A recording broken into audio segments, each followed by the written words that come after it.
From the outside, who would know what lies beneath? Unleash it with a machine as savage as you are. This is how legends are made. Lenovo Legion. Stylish outside, savage inside.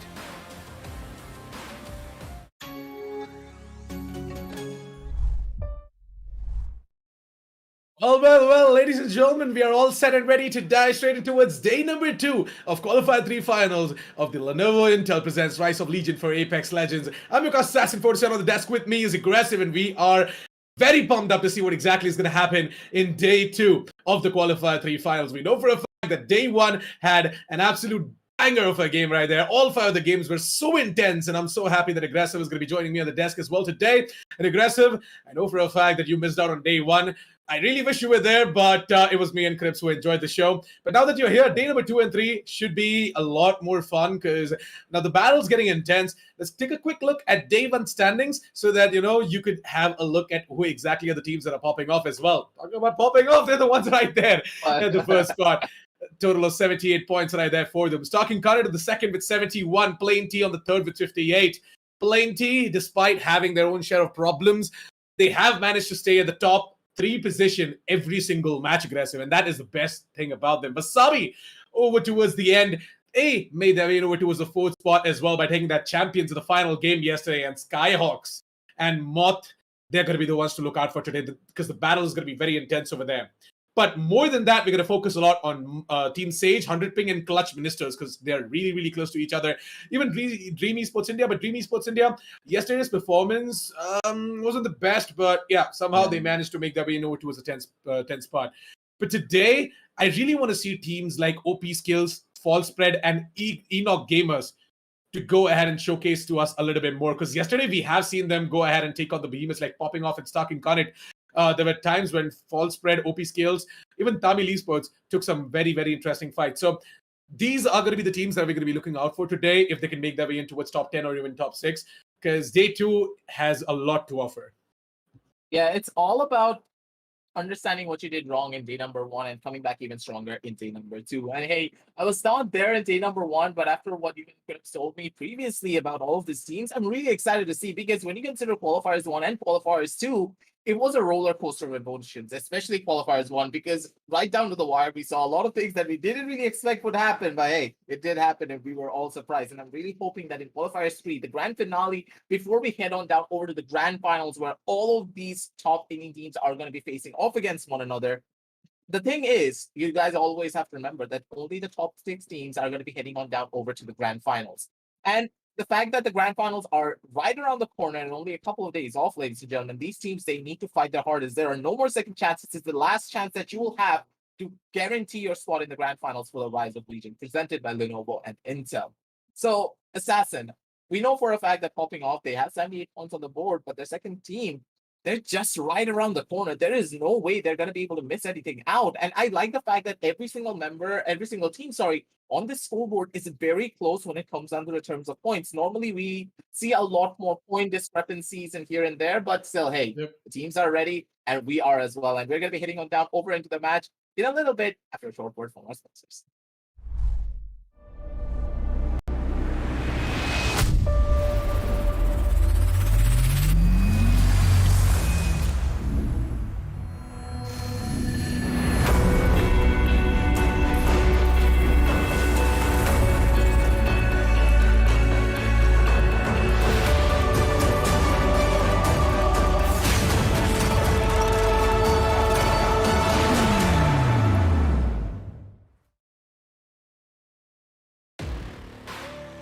From the outside, who would know what lies beneath? Unleash it with a machine as savage as you are. This is how legends are made. Lenovo Legion. Stylish outside, savage inside.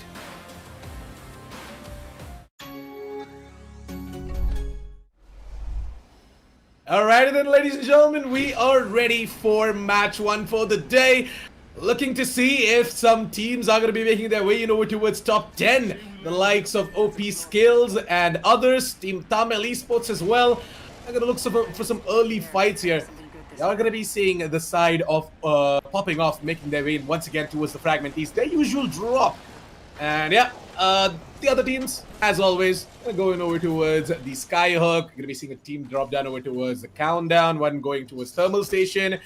Another team approaching towards the tree, which is a hot zone for match number 1. And yeah, we've got a team moving in over towards the Dome as well. Interesting, right there. I thought they might be making their way over towards Lava City, but I guess they saw the purple team headed in over towards Lava City. So they were like, you know what, nah, this is going over towards the Dome. Got a team moving in over towards lawn site. So overall, a good spread coming out from all 20 of these squads, but more than actually 18. Only got 18 squads here, not 20. And yeah, no team has made their way in over towards Harvester, so that's something. Playing it slow and they're playing it smart. And the fact is that having such a wide spread, yes, we're not really going to be seeing a lot of action right off the get-go, but I believe a little bit of the action is already on point. We can see Stark Incarnate being in a pretty sticky situation of their own. They get tagged out and they need to back themselves out of a bit. And the Devils, though, going in for that first initial engagement. L-Star absolutely destroying the hopes and dreams on towards the back end. That's going to be the first initial kill already, ladies and gentlemen. It's going to be Yami getting the first initial one, and Yami, good kill coming in down from him, but one right above him. The drop down's going to be coming on down through a beautiful usage of ability. Now the push is already there, the kick to the face to finish everything off. Beautiful work from the side of Ravi, ladies and gentlemen, to get the last 2 kills right inside the building with his friends giving him the backup that he deserved. That's going to be the first initial squad wipe already, ladies and gentlemen, and I thought that it was going to be a slow start, but hey, the Devils, they started off on the right foot. So the Devils once again going ahead and going to take that early fight, just like yesterday. Yesterday towards the very end, we saw them go ahead and take that early fight as well. On towards the side team Tamila, so they're going to be doing that. Hey, the side team is still Killers right now. We are going to be seeing them right in front of our eyes as they are about to move in towards the epicenter. Got themselves L-Star and R99s, the Devils. What about another squad? And Overlook is going to be something that they would like to capture. Playing it slower than expected, though. The Devils, they're a team that love to go in for a little bit more of a dive play, but they're not opting to go in for it because you do need to remember they don't have the Revenant ultimate in their favor, and they're just waiting for that. A couple of good shots from that wing and gonna be able to tag down one of the players and crack them down to very low levels of HP. Arc Stars are gonna be thrown as well. The jump pad is ready, though, for the side of Zami, and he can easily use it to go in for that jump play. They're just waiting. They're just chilling. They are not going to take the risk just yet because they know for a fact they need to push themselves up forward when it comes down to the point margin by a lot. So it's better to head out immediately because they know if they try to over-aggress here, they're in a very bad position and they could get third party in a matter of seconds. But forget about the third party because it's going to be Faraj just going in for a couple of his own plays. And hey, Assassin, I still remember that I was really hoping that Faraj would be playing back in Qualifiers 1. And now that he's finally here in Qualifiers 2 with Northern Breed as well, I'm really excited for this.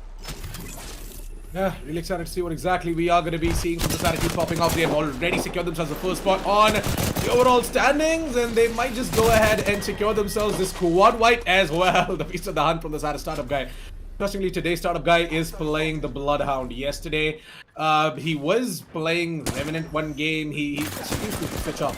Yeah, now we're going to be seeing the side of Stark Incarnate go ahead and get themselves a squad wipe as well. Stark Incarnate, mind you, aggressive. This is the squad that is currently toe-to-toe, head-to-head against the side of Team Popping Off. So yeah, they're the ones who are actually going to go ahead and challenge them out as well. They have an amazing playstyle.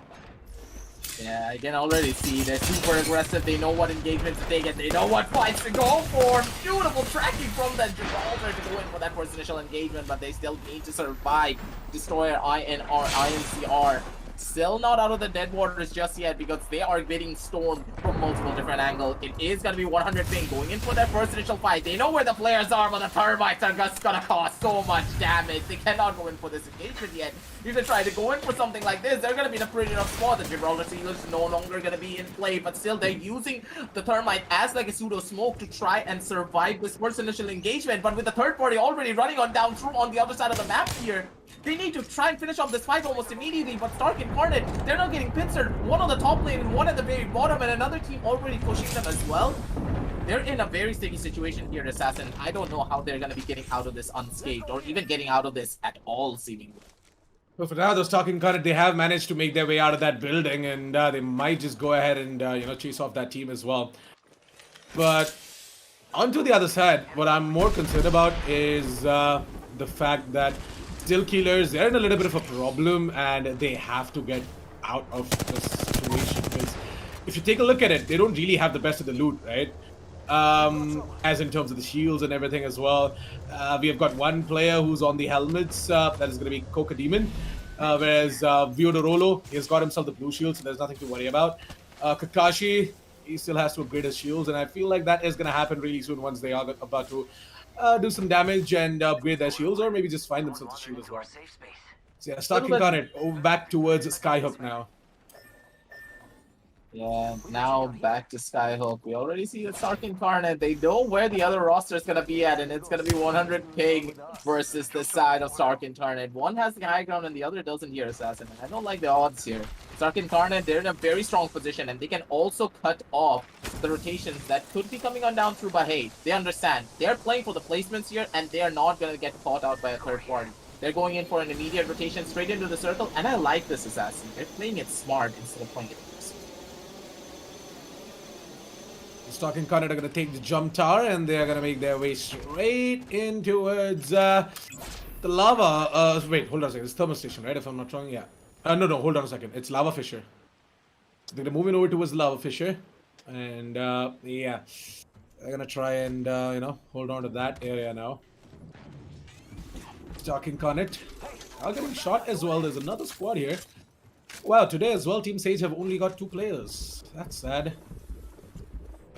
Yesterday also, one game, their third guy did not join, or I don't know what happened, but yeah. Had a little bit of problem right there. Stark Incarnate, they're going to go ahead and use the replicator. So maybe try and craft something. What is it going to be? Is it going to be the purple helmet or the purple backpack that is currently in the rotation? Maybe it might just be the boosted loader as well. That is today's daily rotation. Assassin already memorizing all of the daily rotations here, ladies and gentlemen. But at the same time, Wasabi, they're in a pretty sticky situation of their own. It is going to be the other opposition, but still, Shanks, he just gets caught out by a pretty bad situation. Wasabi, they're going to be able to finish off the first initial player, and without Shanks now, it's just going to get even more difficult. Wasabi, even though they had such a bad situation on their cards, they're going to be able to survive that. But I think that there is an immediate third party that should be coming on down too soon enough. But no, it is going to be the side of the Vitality getting the force onto the back foot back towards the other side of the map. It's going to be Task Force going in for their own initial engagement, a couple of pop shots, and they're just not going to be able to find that kill. They will survive though, because they do have the Remnant of Men in their favor. A jump pad placed in the proper position, and the fact that they're already weak is just about finishing off all of the business that they had unfinished here. A couple of kills here and there, and a couple of pop shots to finish everyone off. And I think that only one member survived from this squad. Yeah, I don't think anyone survived other than one member, I'm sure. Oh no, don't do it like that. No! Oh. Alright, that could be the finisher coming in. See? But yeah. Anyways, Task Force, they're the ones to go ahead and get themselves a squad wipe as well, so that is good. That's a start for them. Task Force yesterday, a grumpy little start, but maybe day 2 might be different. Never really know. The Sonar Scan comes in and Skyhawks. Position is going to be revealed. They're going to be using the jump pad in order to go ahead and take the fight, but no! They missed that, and yeah, one player is just going to drop down. We're going to be seeing what exactly is that. There's going to be the TP shield coming in, and we are also going to be seeing the Gibraltar's defensive apartment. Yeah, that's just going to be a lot of damage and a basic situation. The charge rifle doing so much damage. Poor old Kimmy. He's not going to be able to survive for long. He needs to get out of the way almost immediately. There's nothing that he can do, and Skyhawks, like the hawks that they are trying to hunt down this poor old Gibraltar. Let the big boy live. He's just not going to be able to do anything. Stuck between a rock and a hard place, and don't worry, everyone. No teammates to find. He gets taken on out, and Skyhawks, they're not done just yet. Elstar on one hand and Charge Rifle on the other. They're just lasering people down.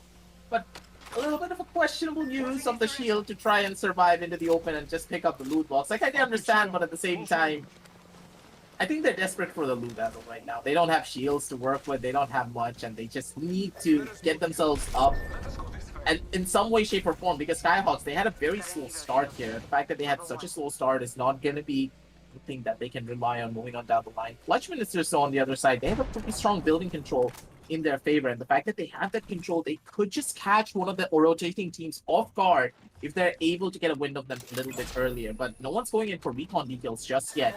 But popping off, they have the center of the map in their favor, and the fact that they're at the extractor here, Assassin, they can cut off any team that want to go inside of the circle. If they're able to hold that position properly, yeah, I think that they're going to be the contenders to win everything out here. So yeah, Clutch Ministers. Ooh, nice. Flixie.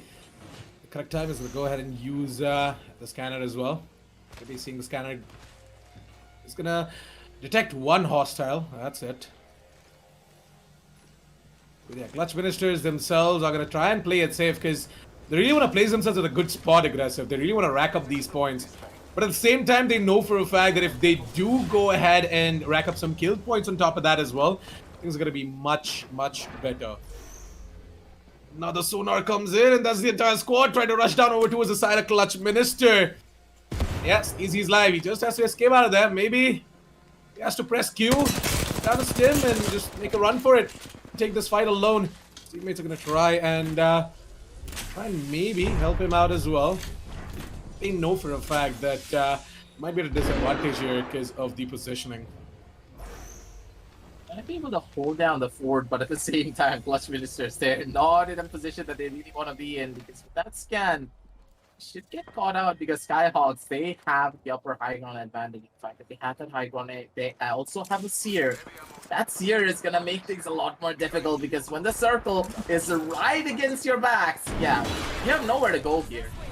And they're hurting quite a lot. Flame T, they got caught out. Two of their members are already down. Last member is gonna be Mr. Binary Code, and I have no idea what his name is. Assassin, you can light me just a little bit. 100 ping for now, though. They are going to be facing off a team.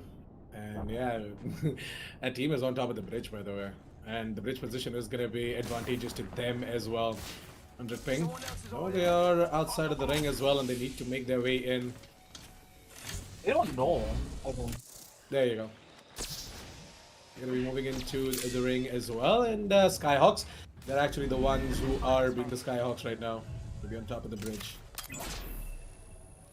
Very slow match, to say the very least. All of these teams, they're just playing it systematically. They understand that they're in a pretty bad position, but I don't like this 100 ping. Right beside you is going to be the likes of Skyhawk, but the fact is they were getting third-partied by another team on the other side of the map, and they were not peaking this quarter. Otherwise, 100 ping, they would have been in for a world of hurt. One of their players have not yet gotten out yet, and finally, they're in a safe haven. They can easily survive any sort of engagement that they are going to be getting themselves into because they are in the bunker and they can also go in for a safe rotation. They're able to get out of that sticky situation, get themselves into a better spot, and now they're going to be slowly but surely able to head on down over to the possible victory that their side should deserve. But at the same time, Clutch Ministers versus the side of popping off. Who's going to be the winning engagement here, Assassin? I'm going to be handing you the mic because it feels as the Clutch Ministers, yeah, they're not going to be going in for a clutch play today. They just want to run away and they just want to survive. Ooh, popping off. Yep, popping off. They're going to be losing Paraja. They have to go ahead and recover his banner as well. They're being pushed down. Northern Breeze is down to 2 HP and he needs to make a run for it, but I don't think so he's going to be able to do that. Northern Breeze barely escapes. Startup guy has to be the one to go ahead and get something done here, but no! Startup guy is also going to fall, and I feel like they're popping off. They're not going to be able to pop off, especially for match 1 for the day. Again, a little bit of slow start. Northern Breeze. Try and recharge his shields and use the med kit. Finally, 2 more seconds. Don't let him heal. No, don't let him heal. Don't make him take you guys down, because he will every single time the G7 scout comes in, and Eva 8 is gonna. Oh, never mind. The Sentinel. Is that a Sentinel or that's a Sentinel, right? Yeah, there's a Sentinel to go ahead and take down. No, Kraber. No, it was a Kraber. What? Did he just do it like that with a no-scope with a Kraber Assassin? Oh no. How the hell do these guys manage to get Kraber this early? Forget the fact that he got a Kraber, he just killed out Northern Breeze, close range, while dancing behind the shield with a Kraber. You know what would have happened if he missed that shot, right? He had no bullets on his flatline, instantly would have died. And I'm sorry, Esports, but what can I do here? He just pulled up a Kraber blade. That is a massive level of disrespect there to Northern Breeze. He's gonna be feeling it. No more popping off as a champion this time around, ladies and gentlemen. It is gonna be the likes of Skyhawk trying to go in for this play instead. Will they be able to find it though, Assassin? It's going to be a question. Hey, Skyhawks.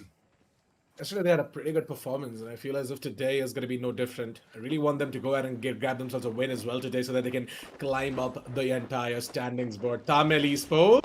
Oh! Hello, Alexa Peace. How the hell are you still down there? Why is the Bloodhound not scanning anything? Where's the Seer?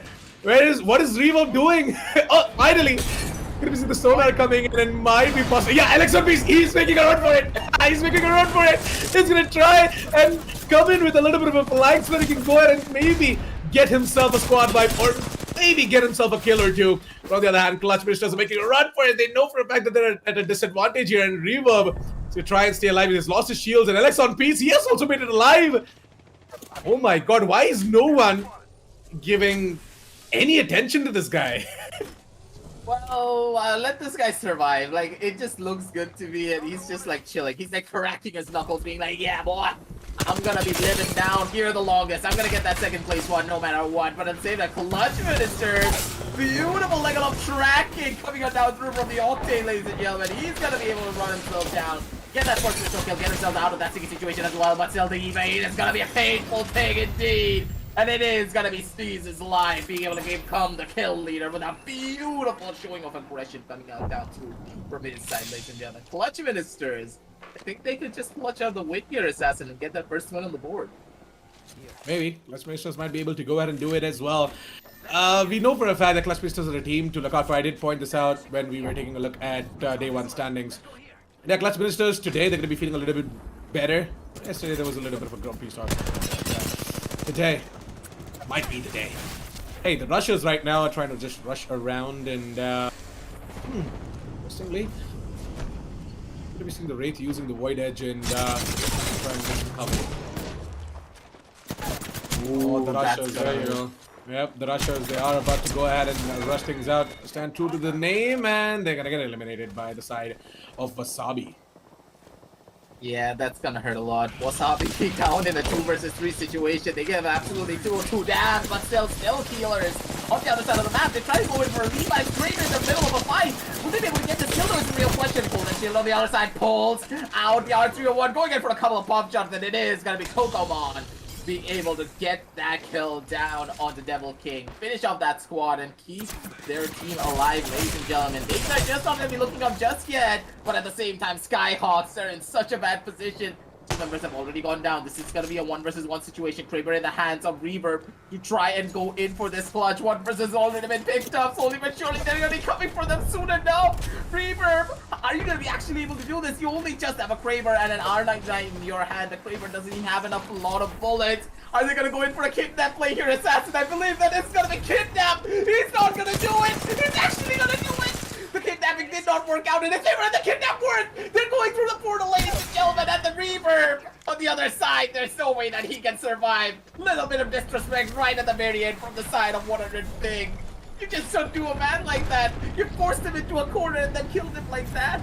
Assassin, I feel bad now. Oh, yeah. Well, everyone should, if you guys just saw what happened, but 100 Ping on the other hand. Oh man, fighting it out with the wingmans and whatnot. Skyhawks on the other hand. It's Still Killers. Your friend's aggressive. Still Killers. Yeah. Yeah, it's a little bit of a off-topic thing, guys, but yeah, Still Killers are aggressive friends.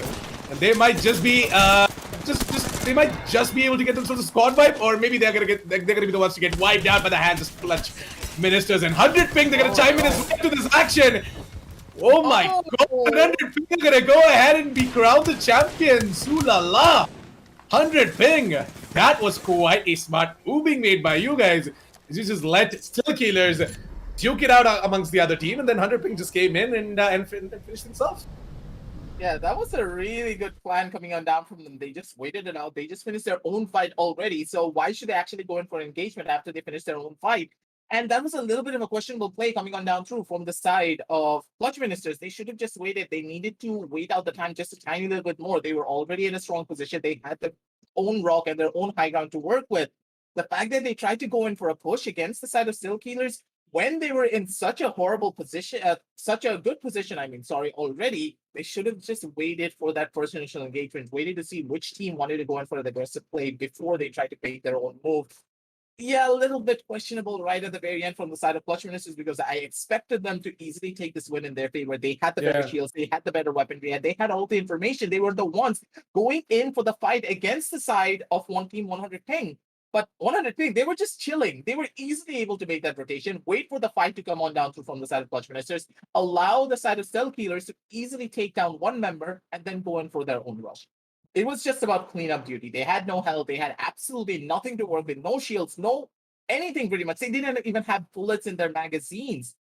What can you do there? Really well played around from the side of Team 100 thing. They understood what engagements that they needed to take and also understood how they needed to get themselves back out of those sticky situations. And I really like that kidnapping play, man. They won my heart just because they just kidnapped Reverb and sent them into the slapper. Yeah, I mean the Sarah Team 100 ping, they played it up beautifully, by the way. Like the patient play coming out from them, the patience definitely paid out, and the way they engaged and third partied both Still Killers and Clutch Ministers is something that is to be talked about. We're definitely going to be talking about as well. The match highlights are going to be ready really soon, and as soon as they're going to be ready, we're going to be jumping straight towards the match highlights, and we are going to relive some of the moments throughout match one.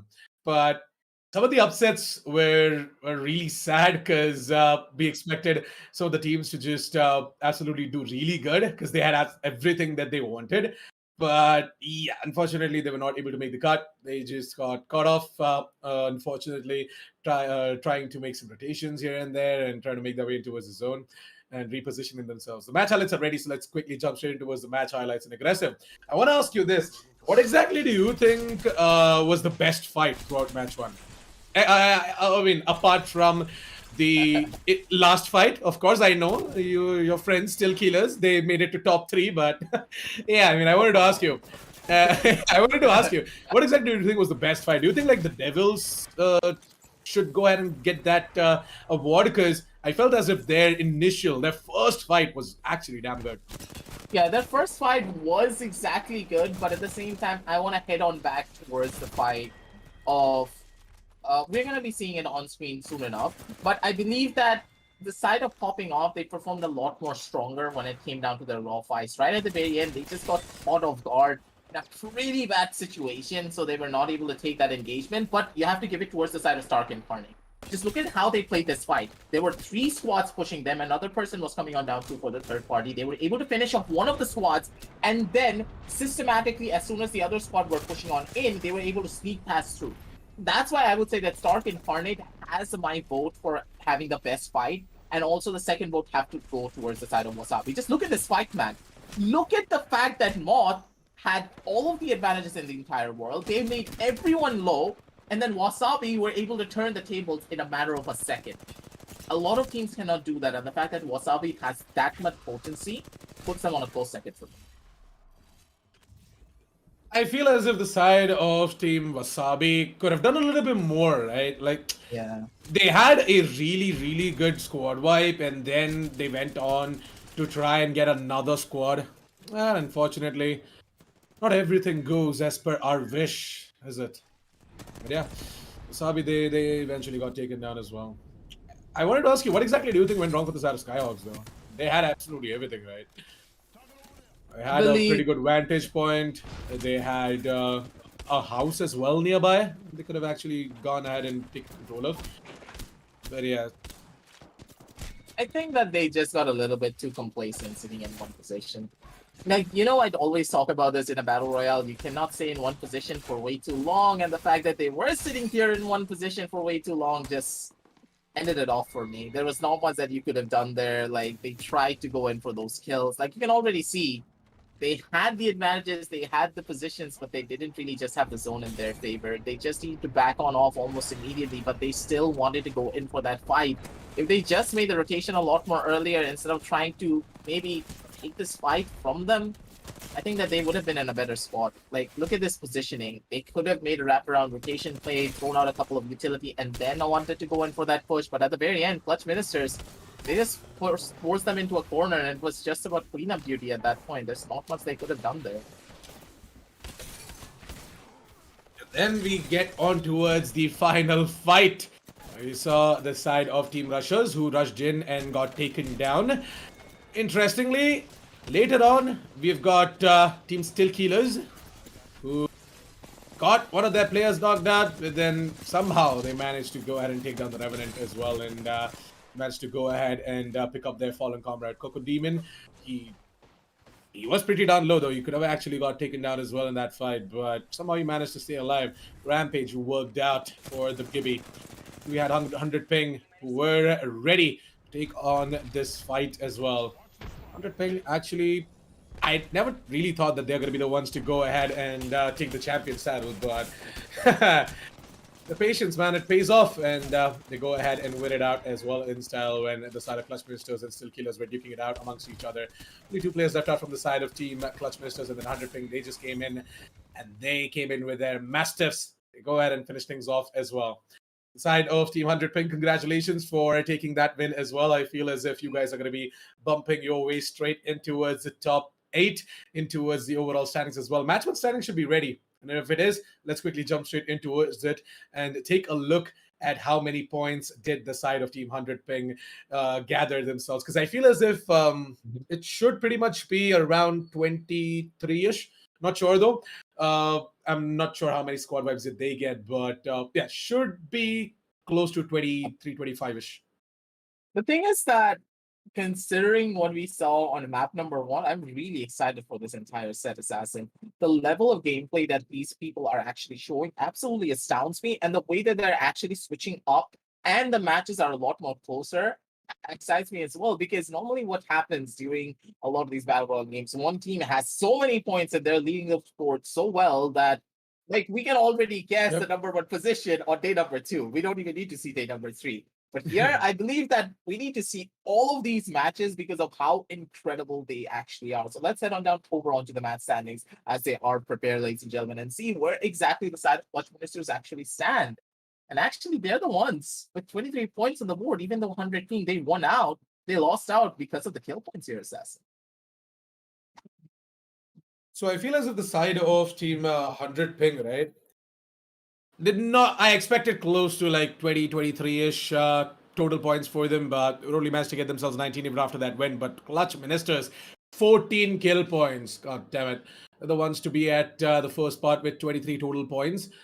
Still Killers on the 3rd, Skyhawks on the 4th, Wasabi on the 5th, Stalking Current on the 6th as well. Popping off on the 8th, Task Force on the 7th. So the Task Force should be jumping up as well on the board, maybe closer towards 11 or 12th spot in the overall standings. Popping off should still be at the top spot. 100 ping should come up in towards top 8, and Clutch Ministers can also make their way in over towards the top 8. So that is going to be a little bit of a problem for the side of Team Mods, Team Sage, and the side of Dream Esports.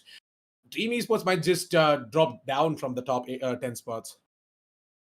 Yeah, at this point, this is going to be hurting a lot because in esports, them not being able to find out much, they're going to be dropping on out. And with that, I believe that they're still going to be in a pretty good position. A lot of these teams have gotten the points. They have the placing points in their favor. So we're going to be seeing a lot of switch-ups when it comes down to the positioning. And with the overall standings already ready, ladies and gentlemen, let's head on down over there to see how the teams have gone up and down according to what happened in this match. And team popping off, they're still going to be in that number 1 position here with 83 points when Sark and Carnage on the number 2 with 79. But Plain T, Wasabi, Skyhawks, Clutch Ministers, and 100 ping, they're slowly but surely inching closer and closer to that position. And if the side of popping off and Stark Incarnate are not able to perform to the best of their abilities here in map number 2 and in map number 3, future sake, I would say, they're going to be in a pretty bad position. They need to break that 100-point mark immediately. Otherwise, a lot of these number 3, number 4, number 5, number 6 teams, they're going to be catching up to them and dethroning them from that number 1 spot. And let's just talk a little bit more about the number 6 spot, Assassin, because you need to remember that the top 6 teams are going to be the ones that qualify. So the number 6 position seems really interesting to me because a lot of these teams, They're only 20, not even 20, 10 to 11 points away from that spot, and anyone can take it in a matter of seconds. Yeah, popping off right up there. They secured themselves 83 total points, so that's good. All they have to do is, again, just like yesterday, it's okay to start off slow, but eventually later on the line, they are going to pick things up and they might just cross the 100 points at the end of the day as well. Stalking Garnet, I'm expecting the same coming out from them. Plainty, on the other hand, they are still at the third spot, but they are going to be challenged by the side of Wasabi. And Wasabi, mind you, have gathered themselves quite a lot of points after match one for the day. And Plainty, they did not have the best of the performance in match one. So let's hope that they are going to be getting back to that performance where they always used to stay top three at the end of the game. And yeah, they are going to be able to just solidify their hold on that third spot as well. Really looking forward to seeing what exactly they can do. But match two, moving in over towards match two, we're expecting teams like Starking United popping off to be playing a little bit more safely because, yes, they are going to be the ones who are going to try their absolute best to rack up as many points as possible because they don't want to go ahead and give out their position. They know for a fact all of these players and all of these teams are catching up slowly, and they might just pose a threat to their position on the overall standings. So popping off and Stark Incarnate, they're going to play a little bit more smart, a little bit more safe. The side of Team Stark Incarnate for now, the entirety of day one, they dropped in over towards Skyhook. Today, day two, match one also, they dropped in over towards Skyhook. We're expecting them to maybe change their drop side, or if they are dropping in over towards the Skyhook, to go ahead and take that early engagement as fast as possible, loot up as fast as possible, because the problem is that the side of Team Stark Incarnate, they go ahead and get the loot, but later down the line, when the actual fight happens, they are left out in a position where, it's just a whole lot of chaos. But let's not speculate much. The match is ready, so why don't we quickly jump straight towards it after the message from our sponsors.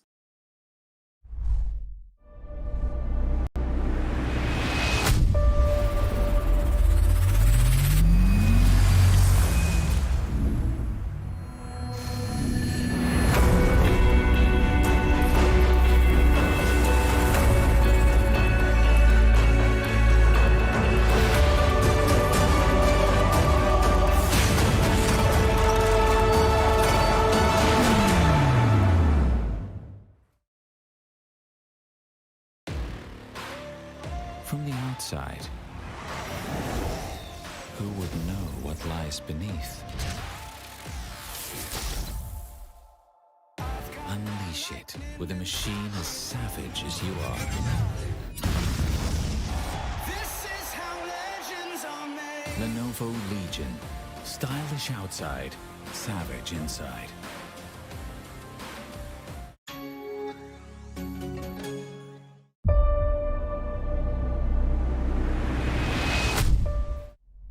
And welcome back, ladies and gentlemen, to the Rise of Legion presented by Lenovo and Intel, as we are back with game number 2, and the players are just about to drop off the ship. And let's see who's going to be shining brighter than my bald head and take the number 1 position here and become the apex predators of this matchup and try to shoot up on the leaderboards here, because considering all of the points that we have on the board here, ladies and gentlemen, I'm really excited to see how these teams are going to be playing their cards and what sidelines they really want to go for, because with the spread of everyone all across the map, once again, we are not going to be seeing much here, but Fragment West and Fragment East, yeah, they're going to be seeing a lot of action, because 2 squads, they're landing right next to one another. Assassin, take it all away, because it's your favorite side of the map, and let's head on down over onto Fragment East and see. Yay, Team Moth are going to be right in front of our screens, and wow, interestingly, they are about to make that drop as well. Taking their sweet time. They're really fun, and they're taking their sweet time. They're chilling. Yeah, they're not, that using that trick as well, waving, creating that wave, and then dropping down so that you gain velocity.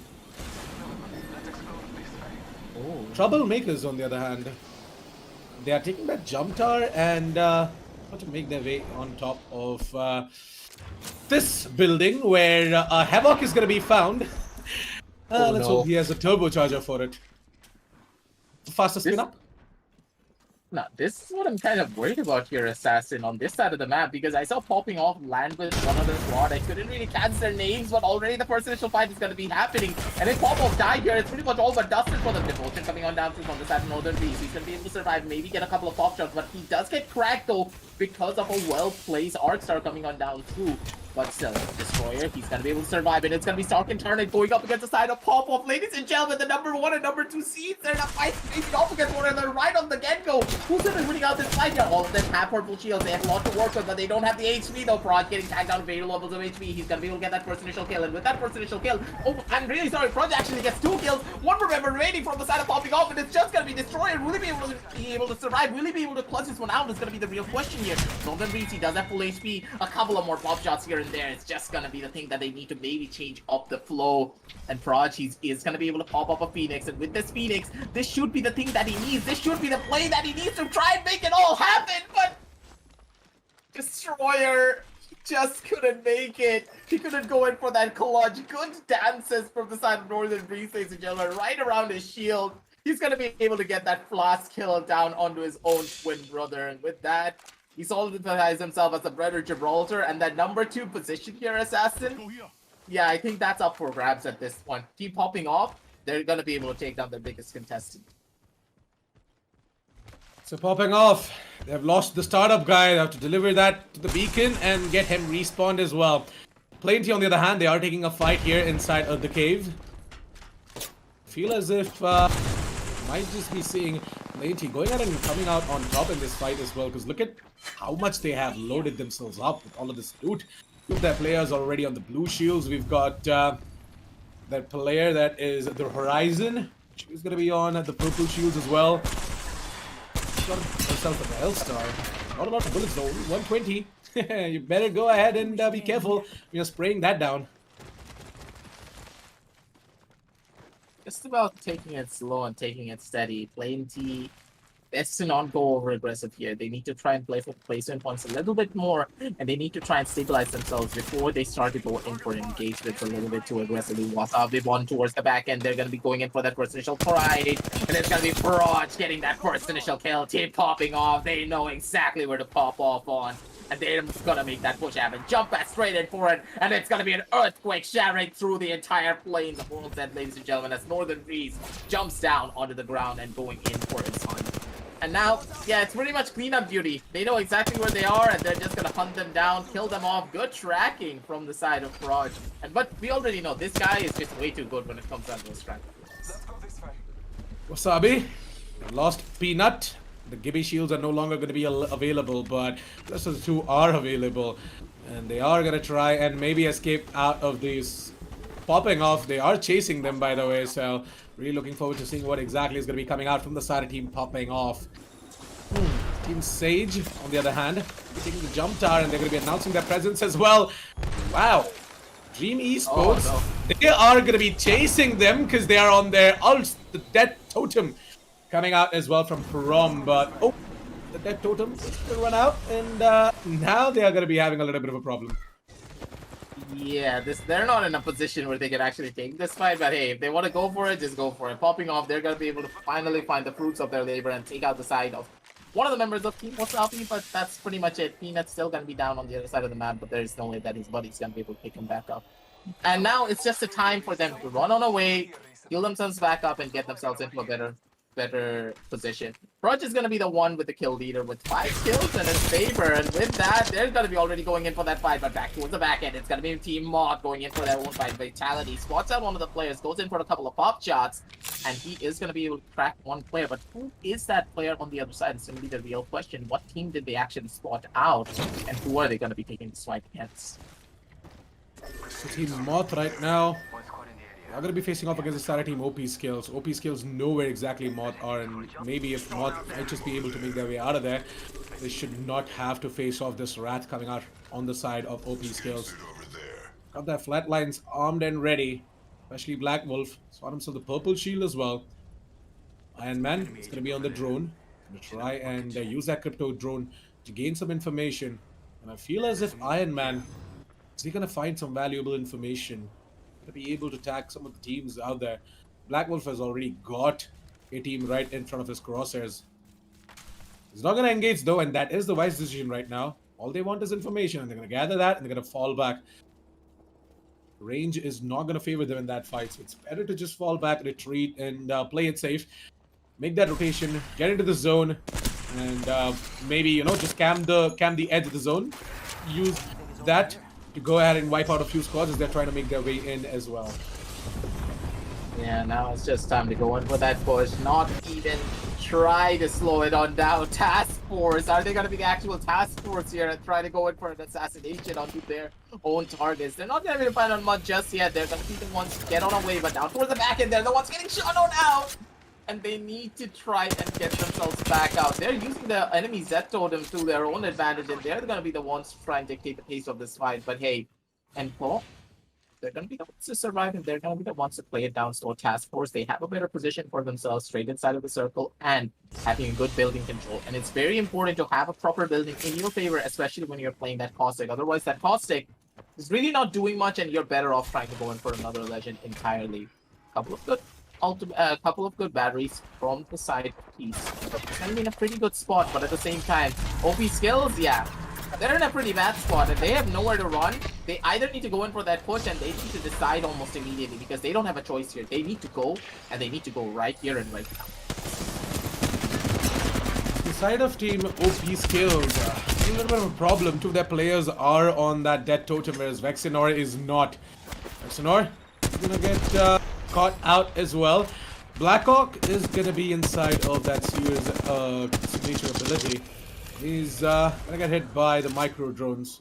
Try and take that fight. I don't think so. He's gonna be victorious in this because he's moving in towards a fight where he himself is on low HP and two of the players are just trying to make a run for it, and one of them is on top of the house. Oh, never mind. Another squad.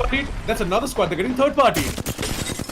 Oh no, the third parties are already coming on in, and it's gonna be OP skills in a pretty bad spot. They get shot in the back, and they just want the skill. Let them finish them off here. OP skills are gonna be able to take down one squad at the bare minimum, but that other squad, they have their phone number, and they're gonna be calling him already. And now, with that, Task Force, they're gonna be the ones trying to go in for that survival play, and they're gonna be the actual third party who are trying to take down the side of OP skills here. Are they actually going to go in for this push, though? It's going to be the real question. They're not going in for it just yet. They're just chilling. And Iron Man? Yeah, he's the crypto. Will he actually be pulling off an Avengers here? Or is he going to die out like his buddies as well? I mean, the crypto drone can actually go ahead and take the beacons, right? It can actually go ahead and take the death cards from the boxes. So, let's see if he's going to be using the drone for that or not. All you have to do is just go ahead and deliver that to the respawn beacon. He can get both of his teammates back. He actually doesn't have to be physically there to go ahead and pick it up. Let's see if he's going to be making that smart move or not. It might be on his mind though, but the thing is that as soon as he's about to go ahead and get into that drone phase, his position is going to be revealed. We're going to see where the drone came from. We're going to go ahead and attack him as well. That is something that is a little bit of a worry here. Yeah, over towards this area, I'm going to be seeing around 4 to 5 squads who are just going to go ahead and duke it out against each other. They're going to fight and fight and fight until they see blood and they see all of these dead boxes racked up as well. Yeah, the bodies are going to be piling up here already, ladies and gentlemen. And Coach, they have a really good position for themselves, but at the same time, they are staying in this one position for way too long. And I don't like this. Hawk, I understand that you like to live on the edge, my man, but with 1 HP and a sim beacon, I don't know. Assassin? His name is Hawk Assassin. Hawk Assassin. It's your brother, Assassin. Did you train him? Did you go to the same Assassin's? This way. Kaja. I mean, if he's playing bad, then definitely I trained him because I myself play bad. But yeah, he's playing really good, so can't be my brother. Oh no, an assassin self-roasts himself. Yeah. What is this day? Which side of the bed did you wake up on, Assassin? Because I don't know this assassin. Did you get abducted by an alien or not? It's okay. Sometimes these jokes work. Sometimes they don't. But what will work out for the side of OP skills is to go ahead and maybe track down the team, the squad right in front of them. Maybe take them down, you know. Maybe find them in a position where they're not going to be able to fire back. How do they work the L-Star like this? I don't understand. I work the L-Star like that. I absolutely love the L-Star. Like, it's so controllable and it's just cracked. This season is just really overpowered. Yeah, the L-Star is just such a That good too, weapon. that too, this guy is using it on like an iron sight. No scope. Yeah. It's just insane. That's why I'm saying, like, how do I they work the L-Star like that? I personally prefer the 3x HCOG. Like, that just Hey. gives me all the vision I need. And the range just works out as well because of it being like it using an energy ammo. There's no bullet drops or whatever, so I can just go skrrr on that. The L-Star is such a strong weapon. Initially, when it first came out, I was like, the L-Star is not going to be that good. But after I started using it slowly but surely, and I was like, God damn, this weapon is actually so powerful, both in long ranges and also in close ranges. It deals so much damage that you Like, won't I even feel- know. Yeah, Like I feel all three of these weapons, like L-Star, Havoc, and Devotion, especially the Devotion, I feel as if it's like the best LMG after Spitfire. yes. They never forget the Spitfire. The Spitfire is our Lord and Savior. But sadly, yeah. it's just in supply cases. Yeah, Spitfire is just it's great, man. It's so good. You start the spray down and you end with a squad wipe. That's it. Yep. Like, now though, when we talk about the side of Fragment East and Fragment West, all these teams, they're just chilling. It's gonna be Team Tamil going up against the other squad, holding them down through from the other side of the hill. Playing T, will they be actually able to take down the side of Team Tamils, or are they gonna be the one to take them down instead? They're just chilling here, but they need to make a rotation quickly, and they need to make the decision here and now. And they're making the decision. Yes, they're gonna be losing out on HP, but if they don't lose out on people, it's completely fine. They can just heal themselves back up and just give themselves their condolences, being like, we have the better position, we can make a rotation play. But with all the teams now converging here on one singular angle, Assassin, they look like ants right now because of the view that they have. Sorry. If the teams had the same view, I think that one of them would book it to the other side of the map right now. Indeed, once again going in for that scan, and they know for a fact that an entire squad is right in the other building. What will they do though? Go ahead and engage. Are they gonna push? I don't think so. Push might not be the best strategy because maybe Tamil Esports, they're also waiting for the side of Team Plenty to push them down. And they've got themselves the EVA 8s and the shotguns ready, by the way. So, yeah. Team Plenty, they might hope that they are going to be able to think twice before making the move that they're about to make. They're just playing it systematically. They're just playing it slow. Playing T. I like the fact that they try to force themselves into that rotation. And going in for that rotation play really does help a lot in the long run, to say the very least. Because if you try to go in and try and stay in that same position that they were previously, the zone would have pushed them, and then it would have been an advantage for the side of Team Devils. Going in for that risky play right at the very beginning really did help them out, but at the same time, Moth on the back end, they have a couple of stragglers trying to make their way straight to the zone. But they're not opting to go in for this push here, Assassin, and not opting to go in for a push like that right now could just end things off on a bad note if they're not careful. Team Moth. They're playing at the edge of the circle, and I like this. I like the strategy of just, circling around that ring.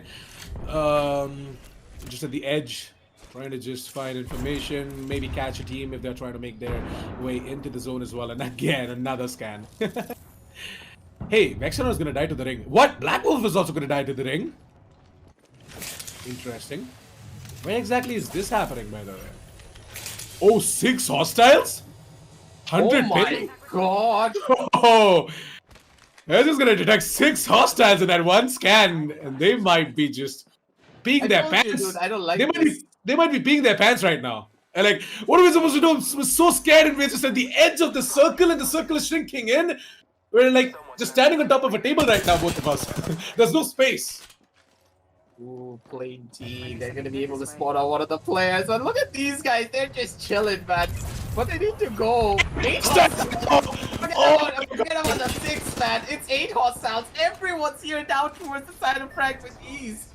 Assassin, I don't like this. You know how much I hate city fights because in these city fights, it's absolutely impossible to tell what's happening, and it's gonna be the side of popping off, still being able to survive, still being able to find those kills. They're gonna be able to take down that Gibraltar down towards the back end, and there is nothing that they can do to try and survive that. But they're not towards the side of Fragment East just yet. They're still holding on down through from the extractor angle. They find the other squad. Prowler's gonna be in hand, and a couple of pop shots from the side of Startup Guy, and a little bit of backup from his buddy. So it's gonna be the thing that finishes off the entire squadron. And Northern Breeze, he has a Kraber in his hand. And you know how dangerous he is when he has a snipe.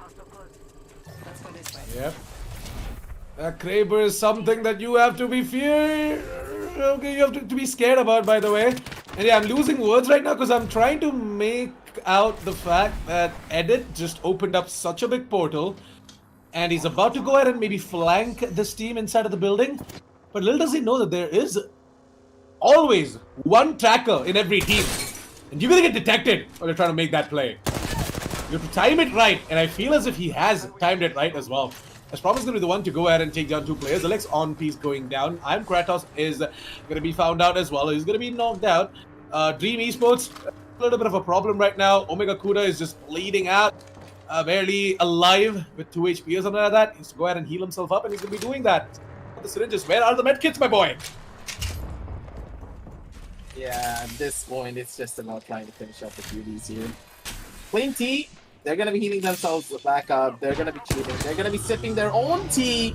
But I believe that Skyhogs, they have a couple of their own plans. And look at the spread here, Assassin. They're really close to one another. Only a couple of squads holding down their own buildings, but they need to get themselves out of these buildings almost immediately because they're getting a little bit too comfortable here. And it's going to be the side of team popping off, squatting off the team, and being able to finish them off. Vitality, he takes a backseat, and his entire squad is going to get wiped here one by one. Kraber in the hands of the side of Proj. He's just hunting down the players, and he's going to be hungry for the last one. But I like this. The entirety of their squads, they're not going to be going in for a push. It's scratch that. They are going to be going in for the push, and Proj, he's going to be the one leading the charge. The bombardment popping off. They're going to be concussed, and they're going to be taking some damage as well. But there is the Kraber there. Popping off, so Startup Guy is going to be the one to go ahead and take this fight. Oh, this is the second time this is happening. When Startup Guy tries to go ahead and engage into a fight, he gets taken down. And finally, you're going to be seeing the Kibi Shield coming in and Northern Breeze to go ahead and pat on the back of Startup Guy and saying that the fight isn't over yet, boy. Got a lot more to do. Get up! You've got a lot more to do, and you have to scan a whole piece of real estate for Northern Breeze. That is me and Paraj. Oh. That's very much all done and dusted. Look at Proj, man. Just look at his kills. I'm gonna let you say his kills. What is this guy on? 11, yeah, I know. He's just vibing, man. This is Proj things. There's a sprudge for you, man. There's a sprudge for you. Yesterday as well, he did not perform this much. Today he's just, I guess he's angry after the first match. He's like, yeah, he's angry. He's like, after the first match, how dare we got taken down by that team, man? Come on, no way. Yeah, that never should have happened, but at the same time, they gotta be careful. And honestly, Northern Breeze, this guy and his Kraber play, man. He's always such a treat to watch. At the same time, Plain T, they're in such a bad position. They're trying to survive. They want to go in and try and kill out the side of Project's team, but they're just not able to find it. One in the back, one in the front. Skyhawks on the left. Skyhawks! And it's gonna be the side of popping up on the right. Skyhawks cannot get out of this sticky situation. There's no way that they can do it. Popping off. They have the better spot. They knew where the circle was. They had the hill in their favor. And this is why, Assassin, I was saying you cannot stay inside of the side of Fragment East for too long. They paid the ultimate price for it right at the very end, and there is no way they could have survived. They went into the awaiting arms of the side of Team Popping Off, and Popping Off were like, come on, boys, give me a hug. Give me a big, fat hug, and I have a lot of bullets for you in the process as soon as the hug is over. By the way, that final fight was in Skyhook. It was not Fragment East. Oh, wait. Sorry. They were heading on down. It was Skyhook. Yeah, I mean, Skyhook is a place that is being targeted quite a lot nowadays, and I feel as if Stark Incarnate are the reason for that. Most of the teams just want to go ahead and take them down and target them as well as they drop it over towards a Skyhook. But yeah, this time around though, it was actually the entire game thinking as if, you know what, let's just push all of these guys over towards Skyhook. Let's see if they're gonna be able to work around the entire building and the terrain as well outside. Well, popping off definitely did, as they had something called as the Kraber on 2 players, not one, but 2, on Prudge as well as on Northern Breeze. So, yeah, it is going to be the side of popping off to go ahead and use them in order to grab all of these kills. Startup guy, he did have his own set of ups and downs, and I feel as if the side of popping off need to work on this a little bit more. The problem right now is that these players, Prudge and Northern Breeze, both of them are concentrating with the Kraber, and they're trying to concentrate on the long range engagement. Whereas Startup Guy is a guy who has got himself the Prowler, or maybe the R301 or whatever he has. He tries to go in and engage up close and personal. Now that is fine, and the job of a tracker sometimes is just to come in with a little bit of a flank and come up close and personal and take and execute some of these guys down. But moving in straight up like this instead of a flank, Startup Guy is actually, the thing is, Prudge and Northern Breeze are not gods, right? They can't always hit everything. So they miss, and Startup Guy, he's expecting them to cover him and his push, and sometimes he gets taken down. That is what is happening right now. And then Northern Breeze has to take things on his own manner. He just goes in and then puts down the Gibby Shield and pats him and picks him up as well.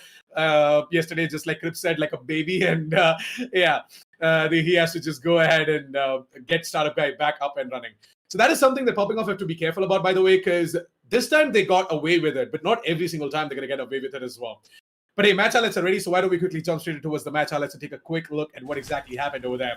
And aggressive, I feel as if, Stalking Card this time around, though, they had a pretty good start as they went ahead and took on the behemoths, but unfortunately they were not able to stand up against them. But still, I consider this as a good start because the side of Stalking Card, they were brave enough to go ahead and, take the fight against the side of popping off. Yeah, popping off, they were just able to perform this a lot more better. Look at the way that they were jumping around the map. Look at the way that they were trying to go in for that engagement, not being over aggressive, using the fact that, hey, even though I'm dead, I'm still going to be able to go in for pings. I'm still going to be a nuisance to him, and I'm going to make him waste his bullets. And you need to remember something, Assassin, when the game is this early on, you don't really have a lot of bullets to work with, and you need to try and make use of everything that you have. And at the very end, Destroyer, he had absolutely nothing. And down towards the back end, he paid the ultimate price for it and did die out. But OP skills here, they kind of did get a little bit too overzealous of their own. A little bit too much aggression, but they were still able to get that kill. But they were in such a sticky situation. And when you consider this entire map as a whole, Assassin, it was an entire roller coaster. There were so many highs and very little lows. Like, on a roller coaster when it just goes up, up, up, and it's like, can we already get down already? And then immediately when the down hits, you're like, please, I'm not ready for this. Please, don't do this. Please, no. And literally in one position at the extractor, there were 5 squads. 5 squads duking it off against one another. And there were 6 other squads in Sky. Just like, I don't understand, Assassin. This match was absolutely incredible and jam-packed with action. Not even a single moment did we spend trying to analyze the game and trying to, go in for some filler content. This anime had absolutely no fillers. It was just the main story. I mean, yesterday we had 20 squads. Today we have 18. So, yeah. Even though 2 teams did not join, we still have it. It should be slower. Like, yeah, it should be slower, but it's not. Yeah, it's not, because all of these teams, they have just changed gears and they are going full on right now because they understand that till now, all the 12 games, not the 12 games, right? All the 7 games that we have played till now have been quite slow themselves. I mean, every single team was just playing really passive yesterday. Later down in match 4 and 5, we did see a little bit of a change in their stance, but not quite a lot. But today, there is an incredible change. We're seeing all of these teams just take on early fights right off the bat. Like, they're not scared. Going out and duking it out. And that's good. I like that. That's all fine. But the thing is, for teams that are trying to make their way on top of the leaderboard as well, forget all the other teams. Forget Lane T, forget Popping Off, forget Stalking Carnage. The other teams who are trying to make their way to its top 10 and top 8, they're the ones who are actually kind of finding it difficult because they're not used to this, right? They're not used to this push coming out from the other teams. So that's going to be something that is going to take some time, though, to sort of, get used to. But hopefully they do, and hopefully they're going to be able to make their way over towards top 8 as well, like we expect them to. With that popping off, we're the champions for match 2 of the day, ladies and gentlemen. And we are really excited to see what more popping off can do. We know their caliber, we know their potential of going ahead and just keeping that first position to themselves throughout qualifier 3 finals. But yeah, match standings are ready. Let's quickly jump straight in towards it and take a quick look at what exactly is the story over there. Is popping off. They grab themselves 28 total points, which should pretty much put them at like what, 100 now? Yeah, they're at 100. I just calculated it in my head. It is gonna be 106. No, wait, no. It's not gonna be 100 and yeah, it's gonna be 106. It's gonna be 106. Ladies and gentlemen, we can call it. They're gonna have 106 points on the board. I do believe they did have 78. No, sorry, I'm sorry. It's not gonna be 100. It is gonna be 96. Or am I Yeah. dumb? They had some 80. No, they had They had 78 what? points. 78 points. Okay, yeah. So we are going to be, yeah, it's not going to be 100. They had 78 points, right? Why? Wait, it Okay, is going to be never 100. mind. It's going to be 106. Yes, Come yes. on, man. Quick maths. 78 and 28. My brain is a little bit off. 106. Okay, Yeah. we'll minus that. We'll wait for the overall standings and see what's going to be happening. Moving on now Yeah. forward, though, ladies and gentlemen, we're both bad at maths. Don't try to judge us on it. I called it out. Oh, wait, it's going to be 111. It's not, was it not 78 points? Popping off had popping off had more. I knew it. Yeah, they already crossed the 80 mark. Stark and Current were the ones who were at 78ish, and they were the ones who were trying to catch up to popping off. Yeah, it's gonna be 111 for the side of popping off and Stark and Current on 80. Come on, aggressive. What are you doing, man?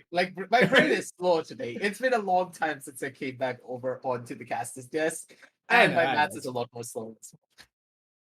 Yeah, it's okay. All the assignment work is taking a toll on you, huh? It's okay, buddy. Yeah. We all have been there. But Moth have not been on the 10th spot, and it's gonna be a hurt. It's gonna be a big F moment for them to drop down into that 10th spot. But the thing is, Assassin, considering all of the players that have moved up and down the rankings, we still see that the top 6 teams, they're still very much stable here. They have not really moved out much. And when you consider the standings as well, the playing team, once again, they're able to consistently keep that number 3 position, but right behind them is going to be the rising stars of Skyhawks. 65 points on this card, 3 points away from taking the number 3. And like, as much as we like to hype up the teams to try and go in for that number 1, number 2, number 3, number 4, number 5, the main thing that we really do need to consider, Assassin, is that number 6 spot. The number 6 spot is going to be highly contested for, and the fact is, 100 ping Team Sage, Dream Esports India, and Team Moth, they're really close by. A couple of more wins from them, or maybe a good amount of placement points, should shoot them up almost immediately. But considering the amount of aggressive plays being made by the side of Clutch Ministers, I don't know how I feel about this. Because, honestly, Assassin, look at the point margin. 19 placement points and 34 kill points. Clutch Ministers, these guys are way too aggressive for their own good.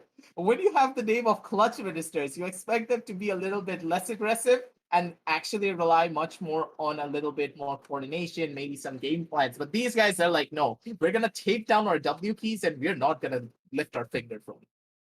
Yeah, just like yesterday, we are not seeing Fall Spread. Fall Spread yesterday actually had a pretty good time. They were able to get themselves a couple of kill points, but today we're not at all seeing them. We're not seeing Night Howlers. We're not seeing the side of Team Tamil Esports as well try to put up some kill points. They're just getting taken down by all of these Titans who have suddenly out of the blue rised, and they have proven themselves to be much, much better than what they showcased to us on day 1. So as we head on over towards match 3 for the day, might just be seeing a couple more teams stepping up and putting themselves a lot more points as well in order to make it to the top 10 so that they can at least try and make it to the top 6. They can qualify on towards the grand finals as well at the end of tomorrow. That's going to be the final day for Qualifier 3 finals. But today, match 3 is going to be something that is sort of going to set a little bit of an idea as to what exactly we are to expect as we move towards day 3, right? Match 3 is going to be that that middle ground. We're going to get to know if whether or not a couple of teams are going to hold on to the position that they are currently holding or not. Are some of the teams that are down there in the 8th or the 9th spot be able to make their way up towards the 6th and 7th? Everything is going to be decided after match 3. Match 3 is ready, so why don't we quickly jump straight in towards it after the message from our sponsors.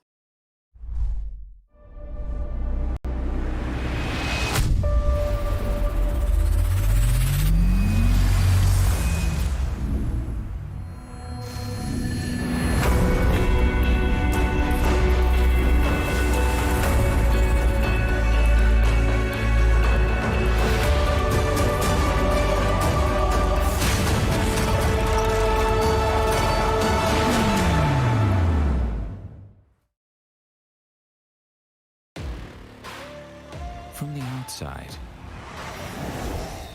Who would know what lies beneath? Unleash it with a machine as savage as you are. This is how legends are made. Lenovo Legion. Stylish outside, savage inside.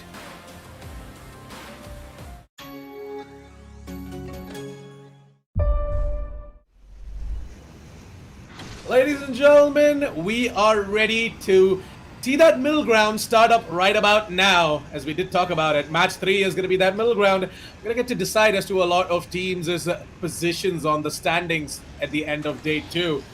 But yeah, we are going to be seeing 3 squads headed in over towards the Lava City, by the way. Now 2 as one squad. They're going to look at the other 2 squads. They're going to be like, you know what? No, don't go in over towards Lava City. Let's just go in over towards the dome. Let's loot up, and then we're going to come back to Lava City and take the fight. We're going to try and third party, and both of these teams are going to take on the fight against each other. Over towards Fragment East is our lovely team, the side of Popping Off. Clutch Ministers have dropped in over towards Skyhook, once again, if I'm not wrong. And yeah, Clutch Ministers are going to try and get something done over here this time around, though. Clutch Ministers, I feel as if we're really, really close to getting something done in match 1, but match 2, they got taken down as well pretty early. Wait, hold on a second. That's not Skyhook, right? That's not. I'm being mistaken here. Yes, I'm being mistaken. I'm wrong. Stalking Gunnet, on the other hand. Where exactly are they? Are they over towards the staging, or are they over towards Countdown? This looks like Countdown, by the way.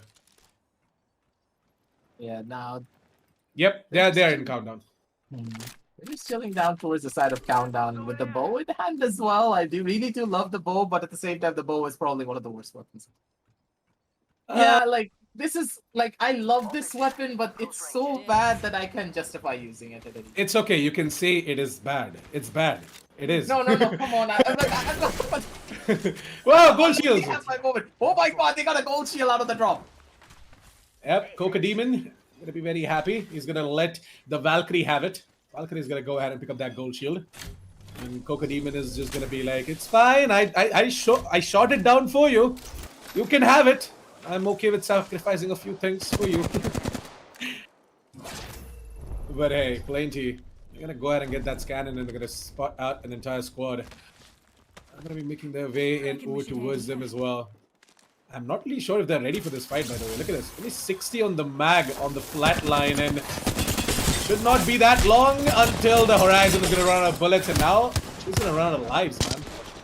He's going to be going down. Speed is also going to be knocked out. It's going to be all down there. Yeah, I told you.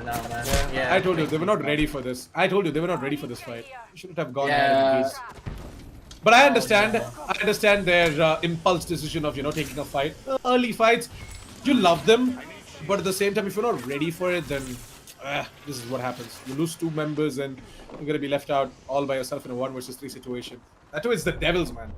They're known to make some quick boxing with all of these kills coming in.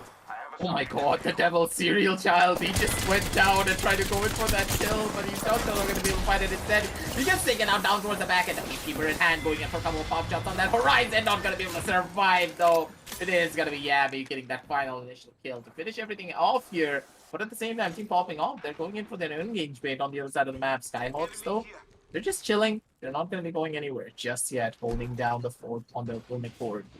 Let's see where they actually go in for this push here, Assassin, because Skyhawks, they have a pretty good position, and now it's their turn. Do they want to go in for that push, or do they want to really play slow? Good tracking from the side of Mako here, ladies and gentlemen. Going in for a couple of pop shots, spots out his twin brother, and he's like, why are you running from me, man?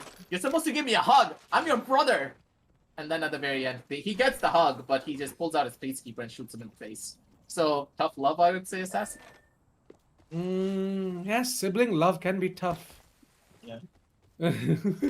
But yeah, let's not go there. Let's not go there. A lot of people might be able to relate. But hey, a portal is going to be opened up, by the way, in order to go ahead and get that fallen comrade up and running. Side of Skyhawks, they've also got themselves off the screens a squad wipe. Reverb is already going to be upgraded to the purple shields, thanks to the amount of damage that he is going to be doing as well. Even though he did not get the kill, he did get some assist, so I guess that's good enough. Holding it down strong for now, but at the same time, ladies and gentlemen, Stark Incarnate, they're going to be going in for a couple of their own kills down towards the back end. Restaurant does get taken on out. He's not going to be able to survive for long, and Stark Incarnate, they're just going to be chilling. They're not going to be hitting anywhere just yet. Holding down their own building on towards the back end. Light Ammo's going to be present, and they're just trying to survive this first initial engagement. And Enko, though, on towards the back end, they spot out one of the squads, and Pickle Rick, he's very low, but at the same time, Assassin, you know how much I love the name Pickle Rick. Oh, no, Rick and Morty, come on, man. You're making me want to watch the latest episodes that came out. Well, okay then. Good to see that side of aggressive, where he's an absolutely big Rick and Morty fan. Hey, Enoch Gamers. Well, I might be a fan of them if they go ahead and get this fight Oh my god. in their favor. But unfortunately, it is going to be the Bloodhound to be going down in Skyhawk. They've already lost our 2 players. Stan already about to lose his life, and he does. Oh, no. Wow! Clutch Ministers, they come clutch! Clutched, man. And Scorpion was the one to wipe out that entire squad and become the new kill leader with a total of 4 kills to his name.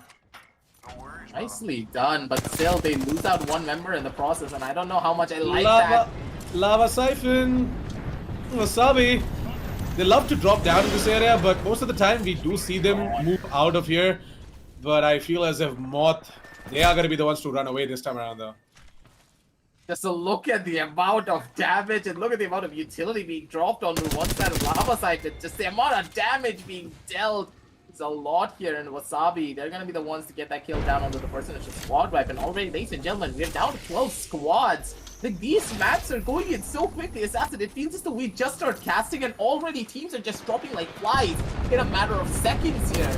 I don't really understand this. It feels as though all of these teams know where each other are exactly. They've done their homework and they know exactly where the best spots are to go in for the engagements, and they know how to go in and take the fights as well. Absolutely astounding amount of research being done by all of these teams. And now Team Says, they're looking for this third party here down towards the back end. They're slowly making that push happen, but they know that the engagement is there, but they're just not going to be going for it just yet. And Sark Incarnate, they're right on the other side. Talking Incarnate. I'm going to be expecting them to do something, but what I'm expecting more is from the side of Team Sage.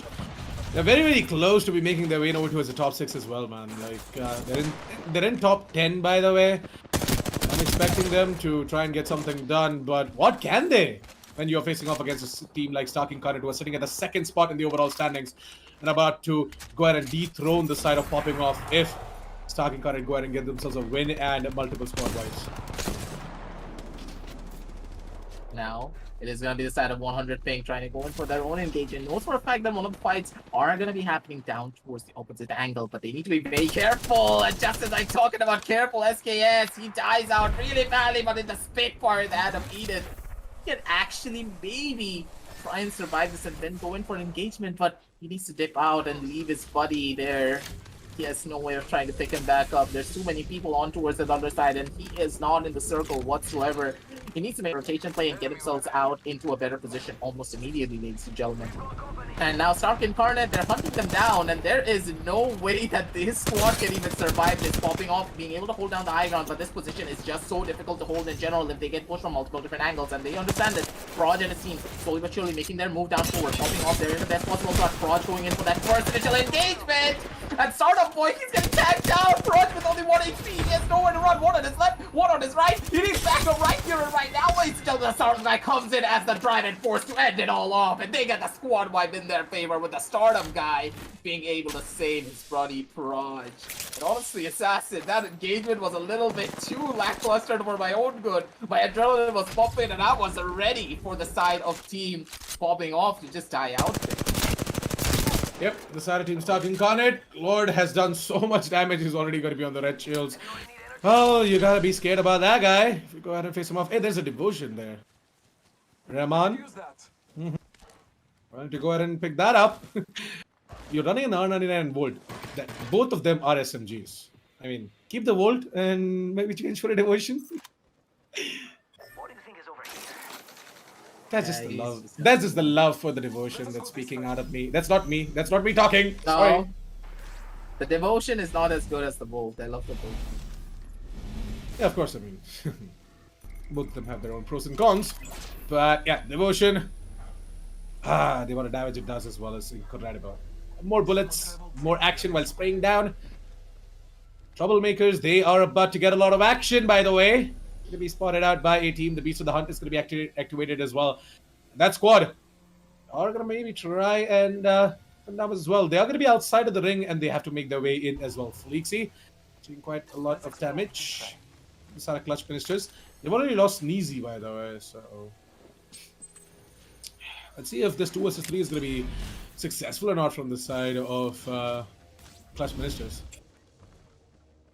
Ministers is gonna be one of those teams that actually could maybe pull off a miracle here, but the troublemakers, will they be causing trouble here? Assassin's gonna be the real question. The way they're actually trying to go in for these fights are going to be the most interesting factors here. Because now, let's just see how it is going to be working out. Because popping off, when we look at the current standings, they're at the very top. Stalking Incarnate is going to be a close second, and they're just a couple of points off of this. But at the same time, popping off, they're still alive. They still have a lot of kills in their favor, and they can easily push themselves up forward. But at the same time, Wasabi, they're on a close call. They can easily try and take the number 3 spot. They're not really a lot of points off. So let's see how they take this engagement here. Playing it slow, playing it steady here, ladies and gentlemen. And they spotted out that first initial squad. They're going inside of the cave, and the real question is now, Assassin, will Wasabi push this? Because I would have not pushed this whatsoever, because this cave, I absolutely hate it. Going in there is an absolute death sentence. So for the side of Team Wasabi right now, on towards Canyon Pass. They are going to go ahead and face off against the side of Team Stalking Incarnate really soon, and I feel as if Stalking Incarnate, they're the ones who are absolutely ready for this. And Wasabi, look at them crouching, sneaking in. Ooh, Oh my god. I like this by the way. Sneaky I like sneak. I like stealth hunting. Sneaky peeky. Task Force, we're seeing the dead protection. It's going to be put down as well, and they are going to go ahead and take on this fight. They're moving inside of the zone? Yeah, inside of the zone. Ooh, that is quite ballsy. They know for a fact that the vault has been opened up, and wow. Using the dead protection to go ahead and pick up the loot and finish off the final player. That is nice. Whereas popping Oh no. they are also joining the exact same action, if I'm not wrong, correct? They are moving into the exact same tunnel. They're trying to take down the Cider Team Task Force, and they're trying to take on that vault area. Yeah, the vault spot is really good, but you need to go for it early. If you go for it later on and try to hold that spot, yeah, you're gonna get caught up from the angles. And now you know exactly why people don't like to go there, because this spot is a really dangerous spot, and at the same time, you are trying to hold an angle where popping off is actually on the other side. I don't really like this, and I don't think that the side of Wasabis are gonna be liking this soon enough as well. Or was it Wasabis? I forgot which team was down there at the bottom of the vault here, Assassin. It was actually Troublemakers. Yeah, Troublemakers, they're not gonna be ready for this. They're at very low levels of HP, and as soon as they head out of that vault, look at where Northern Breeze is. He's just chilling. He's just feeding information to his buddies. And the spread of popping off, I don't like this, Assassin. It's like a 3-way Bermuda Triangle, and they're ready to make the side of Troublemakers disappear. Oh, he's using a syringe. Let's hope that he has enough medkits as well, because as soon as he's about to make his way out of that building, he's going to find a squad waiting for him. Let's hope that Troublemakers are going to be ready for the troubles that are about to come right in front of them. Popping off. They are going to be right here, and they are looking to go ahead and take down that team. And yeah. He's going to keep on waiting, though. Long range fight is going to help them out as well.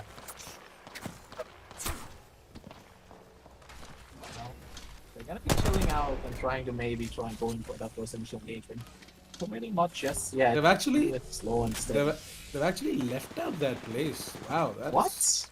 They've actually popping off have left out from that vantage point that they had, and they're actually going in for this fight. That is very much questionable from I like this, by the way. You know why?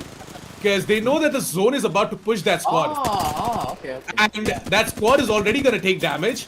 So before they could even make their way into the zone, this is gonna cut them off. Look at that tracking, man. What is this guy?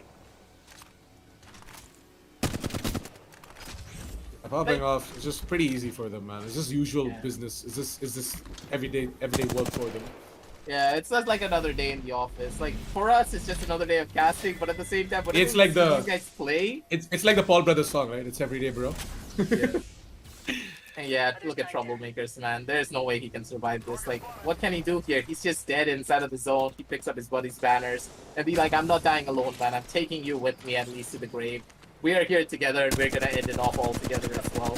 Not much that they can do here. Team popping off, going in for a couple of their own pop shots. Not for the fact that one of the teams are holding on down over from the right side, but they're once again giving up the advantageous position of having the high ground and trying to go in for maybe an aggressive play. They're expecting the zone to move over onto that singular angle, or it could be Moth just pushing his teammate forward. I like this. Just punch him forward even though he is down. Hey, if it works, get him inside of the zone, pick him back up, send him back down over to a 2 versus 3 situation.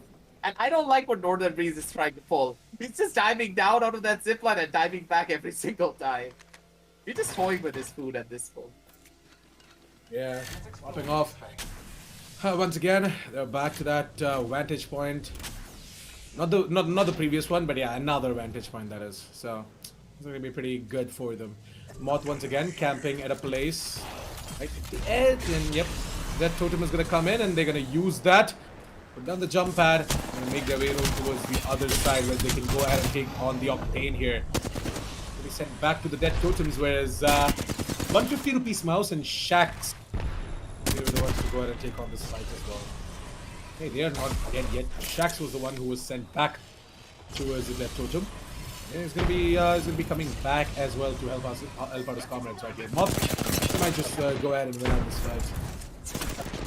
Different fight over towards the other part of the map where we're going to be seeing Clutch Ministers trying to clutch things out as always, and that's going to be Scorpion to use the Void Edge and get out of here. Flakesy is going to be the one to follow his comrade as well, and both of them are going to move in over towards Countdown. Go ahead and close out the doors, but little do they know that there is another squad right in front of them, right? Yeah, they're not in a ready position for this. The Devils, they're maybe trying to go in for an execution here, maybe go in for a play, but look at their loadouts. They have absolutely nothing to work with, Prodi. We only had a white shield. There's no way that he can survive this, and now towards the back end, Moth is also getting pushed by another squad. Will they be able to survive this? Will they be actually able to go in for that kill? Vitality using the Beast of the Hunt, and a triple take in his hand is going to be able to take down one player at the bare minimum, and with that, is going to be that silver lining that they needed to maybe survive this first initial fight. But popping off, just look at their position. They have the tower under their favor, and they're just like literal hawks watching everyone trying to maybe run them down forward. They know exactly where every single one of the other squads are. They don't need to worry about their back end, then they can easily go in for rotation if they want to. Just drop down, put down that Gibby shield, and just full send it over towards that circle. But they need to make that decision now. The fact is, I understand you want to try and go in for this fight. You want to try and take out your opposition right here and now from the tower. But if your opposition is the one to get into a better position, you using this zip line will be the downfall here. One on their left, one on their right.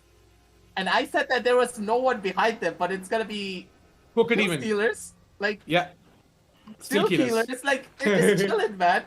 My friends Yeah. are just chilling right behind the number one squad. Oh no, the They're breeze! dropping. Oh no, they know. Oh, the alternator! It's gonna go ahead and spread havoc right now on towards the side of Team Still Killers, and they are gonna be the ones to get completely obliterated thanks to the beautiful alternator, man. Alternator is just beautiful. Man, Assassin, you didn't tell me that Apex was actually a horror game, because what was that drop? I'm very sure that Kill Stealers, they were just not ready for that. 3 players just dropping out of absolutely nowhere, and Gibby just causing an earthquake as he was dropping on down. Yeah, that's gonna hurt plenty. Yeah, it is. It is definitely scarier than most of the horror games out there. And with players like popping off in your server, it definitely is a horror game. Like, all of these players, they just mean business, and it's gonna be the kill leader from the side of Northern Breeze. Yes, his skills on the board, and this guy means business, but at the same time, Sark and Karnet, they're still very much alive, and they want that number 1 position. They want to take it away from the side of Team Popping off, ladies and gentlemen. A couple of pop shots being thrown on the left, a couple of pop shots being thrown on the right, and they're just gonna keep on going, and they're just gonna keep the ball rolling in their favor. They're not gonna be stopping for even a second. And unlike the keepage of utility from the side of Northern Breeze as well, he understands that, hey, as every top team will have a Gibraltar on their side, I need to keep my shield for the best possible situation, and I cannot use it early or I cannot use it too late. Otherwise, it is gonna be a bad situation for us. But at the same time, keep popping off, they're not in a good spot. This is what I meant, is that they needed to go in for this rotation a lot more early. The fact that they waited for this long just costed them pretty much this entire game if they are not able to play their cards properly. It is gonna be the side. Oh, the push coming on down through from the back, and it's gonna be Monster trying to go in for this engagement. Will they be able to get this kill though? It's gonna be the real question here. Popping off, they're in a pretty bad spot. One on their left, one on their right. They need to survive this. As soon as the Gimme Shield goes down, they're gonna get sprayed from multiple different angles. Man, fucking assassin. This is too close for comfort. This is way too close right now. Popping off, they are sort of stuck in this position where they've got both the squads trying to just rush and kill them down. The side of Stalking Current already coming in. The sonar scans are going to be going off, and I feel as if 6 hostiles are going to be detected and popping off. What are they going to be able to do now? Are they going to be focusing on Stalking Current, or are they going to be focusing the team on the right-hand side? It's going to be an interesting fact, to say the very least, because Team Popping Off, they're still alive and they're just chilling. Last 3 squads, ladies and gentlemen, you do need to remember there is no one left. It's the number 1, it's the number 2, and it's gonna be another squad holding on down through from the side of the tunnels. Who is that squad exactly holding on down through from tunnels? This is what I really want to know here. Can actually The side of Team Moth, I guess, if I'm not wrong. Yeah, I think it's Moth, but we know for a fact one is Stark, one is Popping Off, and the other one is possibly Moth. So let's just see here. Because the zone is not in the favor of Popping Off whatsoever, and they need to be the ones to make that push. And look at that, Sark Incarnate. They also know they're in a much more of a better position. They have the hill in their favor at the bare minimum to try and maybe go in for this rotation play. They have their own Gibraltar who has his own shield in a matter of 12 seconds. They just need to wait. They just need to wait and see what they want to go in for this engagement. The Bloodhound getting so much value with every single one of his own scans, and with the Beast of the Hunt almost ready here. Assassin, they need to try and go in for this push almost immediately. They can't wait for too long because the zone's timing on in slowly but surely. This match is a little bit too intense for my own taste here. Front gets sacked down to very low levels of HP. The alternator going a good amount of damage, and down through from the back end. Not much that they can do. Team Bot has already been taken on out. It's gonna be a 1v1 situation. It's gonna be popping off once in the side of Stark Incarnate. One player has already been cracked. The shots are gonna be going on down in. The Black Light's gonna be able to take down the last player, and it's gonna be popping off, taking it all away and popping off on their own accord. They're your champions, ladies and gentlemen, for the 2nd time in a row in day number 2. They make it all happen, and just look at Proj. He's celebrating. He knows how intense this match is. He knows how disadvantaged his team was trying to play out in an absolute open area. But right at the very end, they were able to make that engagement. They were able to go in for that proper push, and they were the ones to take it all away. Beautifully done here, ladies and gentlemen. And Popping Off, they deserve this win because after this engaging matchup, you can already see, yes, the teams were just waiting out in one singular corner, but right at the very end, they played it so beautifully, going in for a wraparound rotation play from the right side instead of trying to force themselves on towards the angle of where Sark and Karnak were holding. They waited for Team Moth to make that first initial mistake because the zone was trying to push them into the side of Stark Incarnate. And as soon as that push was happening, instead of trying to go in for that immediate third party, they made a rotation play on towards the right side where they had a better position in comparison to the side of Stark Incarnate. An absolutely beautiful rotation coming on down from all these teams. But right at the very end, Popping Off, they just played it even better. Yeah, the side of Team Stark Incarnate, I felt as if they might be the ones to go ahead and make that push to the other squad that was coming in as well. Popping Off, I expected them to maybe just hold it off a little bit more because the zone was in their favor a little bit more, but then they had to eventually make the push as well because that zone was coming straight in closer to the cave as well from where that other squad came in from. But yeah, Stark Incarnate, unfortunately, they just got absolutely obliterated by the side of Popping Off and gang. And the way they made that happen as well with the alternators and the EVA 8s, it was just something to absolutely look at in the match highlights as well. There you go. The match highlights are ready, so why don't we really jump straight in towards it and once again take a quick look at what exactly happened in that entire match. We did see some interesting initial fights coming out from the side of Team Polenti. We called it, man. The side of Team Polenti, they were not ready for this, and kind of adventurous to take on this fight, and they got absolutely taken down as well. That too from the side of Team Devils. Team Devils, they were the ones to go ahead and take down the side of Team Polenti. Unfortunately, they should have just waited around a little bit more. I understand the decision of going in for that early fight, but they're just not ready for it. The side of Team Devils, they were. They were absolutely ready for this as well. And look at that havoc. It just went absolutely crazy. And then came the Horizons jump, and they just tried to delay it a little bit more. That loss, and then we moved in over towards the Lava City, where we saw Skyhawks go ahead and get themselves a squad wipe as well. And eventually, Skyhawks, they made their way out of Lava City and went in towards another part of the map. Team Sage, they got beautifully welcomed by the side of Stark Incarnate at the edge of Countdown. Then Countdown, from over there, we saw the side of popping off, making their way in over towards, actually popping off were the ones to be just outside of that vault and on top of the vantage point as well. They were the ones to go ahead and welcome the team, trying to get the loot from the vault and make their way out of it as well. Popping off were very vocal about their hold here, by the way. Like most of the teams they knew started popping off. They are here and they are making a difference. But yeah, the side of Task Force, they were the ones who were being welcomed. They're the ones to go ahead and take out that team that were inside of the vault and popping off. They further aggressed in and they did more and more damage.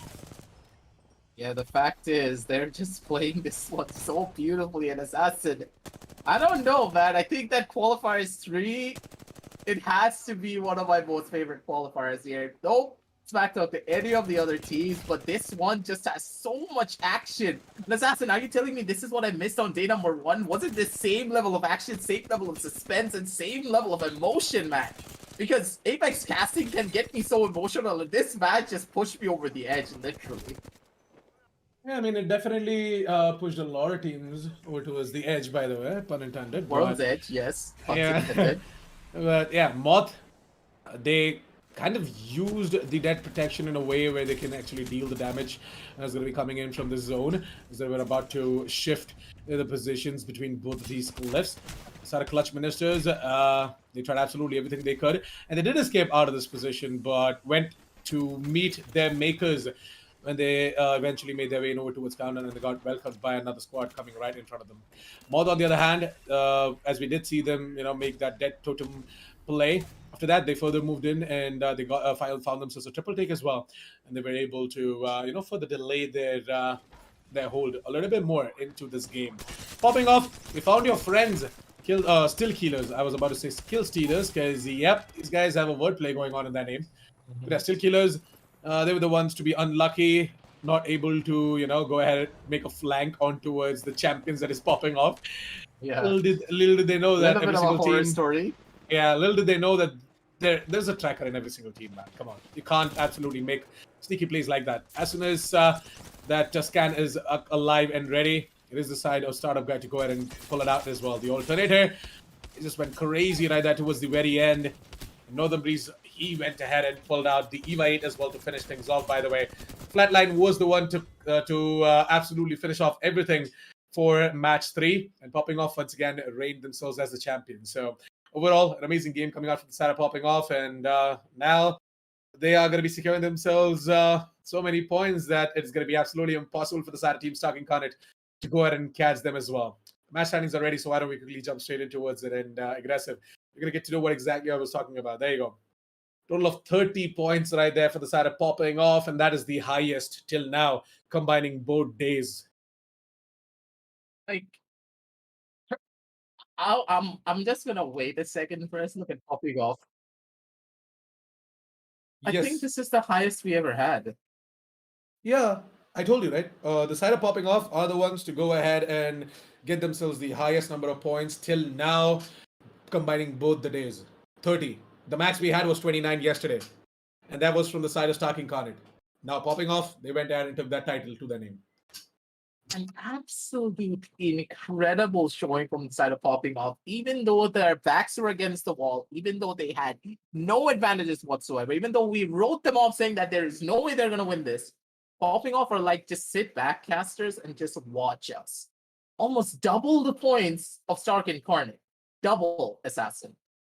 an absolutely incredible showing coming out from them. And the fact that they were able to do this just goes to show that they mean business and they are going to make sure to keep that number one position in their favor no matter what. It's the second time in a row that they're winning this year out here. And my brain is still trying to process what just happened. An absolute roller coaster of emotions. All the teams played so beautifully, but right at the very end, they were just not able to find it.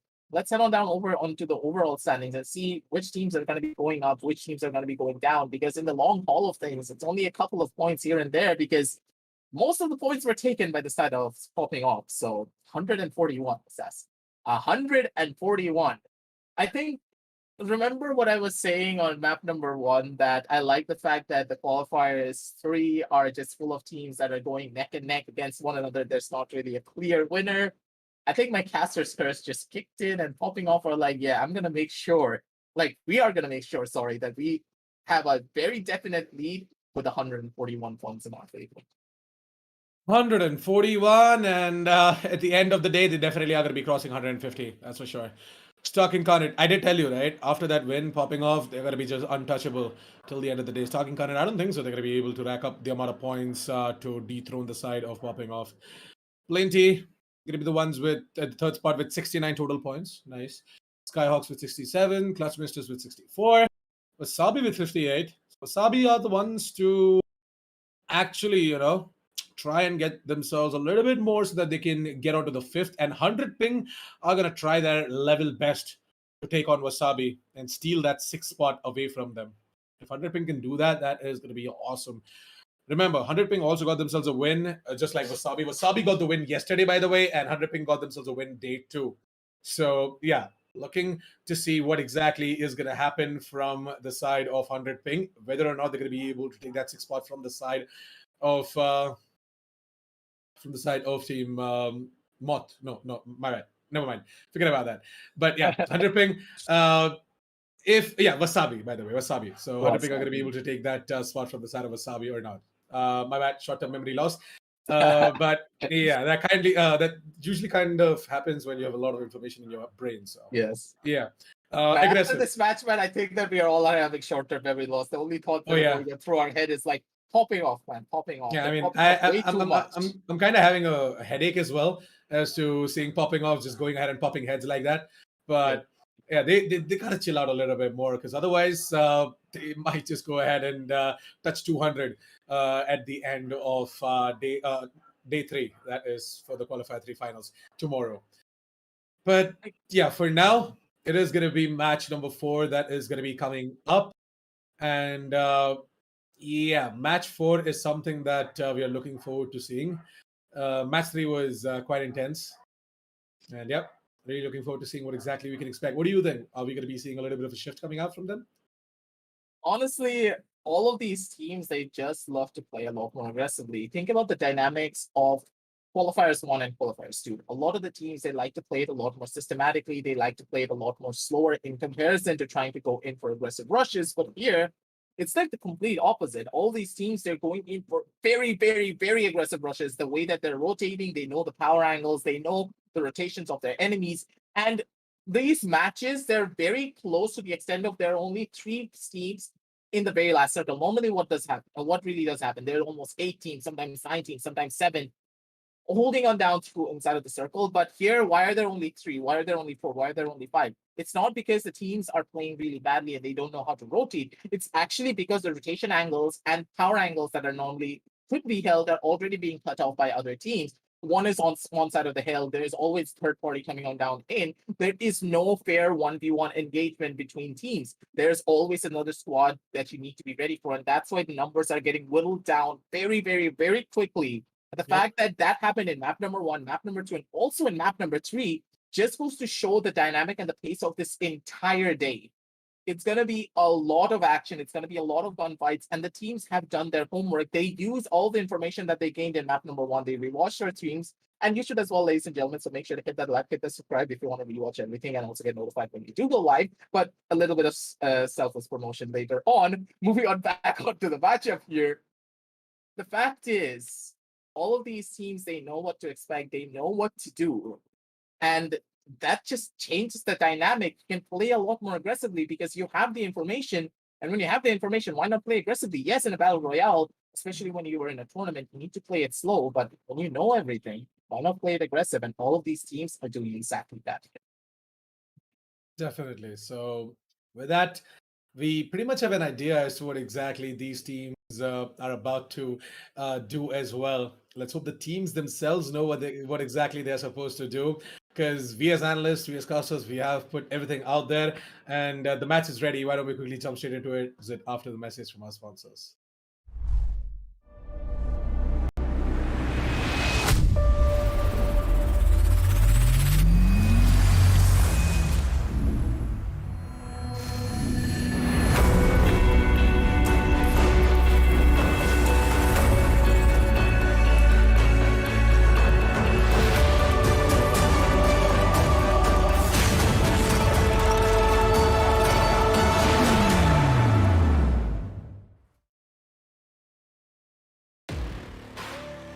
From the outside, who would know what lies beneath? Unleash it with a machine as savage as you are. This is how legends are made. Lenovo Legion. Stylish outside, savage inside.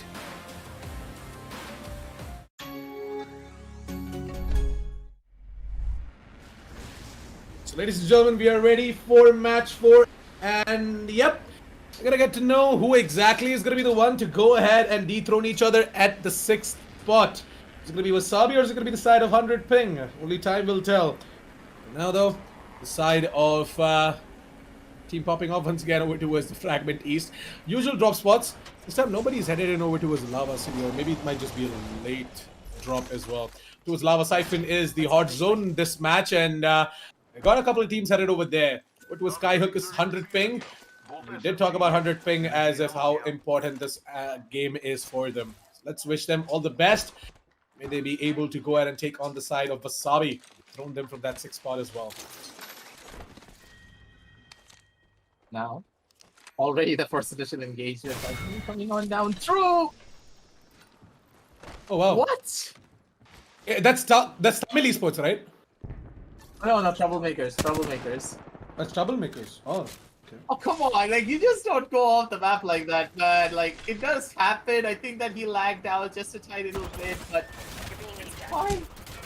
Oh my god, troublemakers! Oh no, the devils, they're right on the edge as well. Like, I think that they both were just planning on the same thing, and troublemakers, they already had trouble on one side, and there's another troublemaker on the other side. Where are they gonna go? One on the back, one on the left, one on the front. It's like an absolute dumbfound amount of gameplay here, ladies and gentlemen. It's gonna be like getting taken on out, but I believe that the devils are getting shot by another squad already on the back, or was it one of the team members from the side of troublemakers, their assassin? I'm a little bit confused.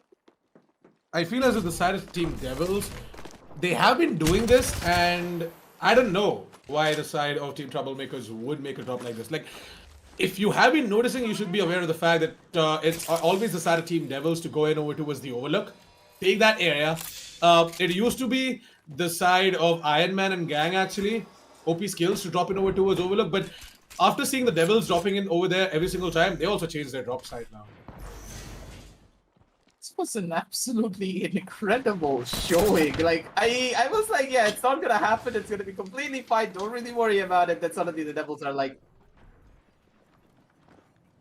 yeah, that's like, that just hurts, man. Like, you get killed out, your dead box is there, you can pick him back up. It's completely fine, but right at the very end, yeah, that just hurts. The devils are just gonna be able to add some salt to the injury. And yeah, just take it all away, move on down over to the next match. It's completely fine. Take a chill pill, trying to reset yourself. It happens.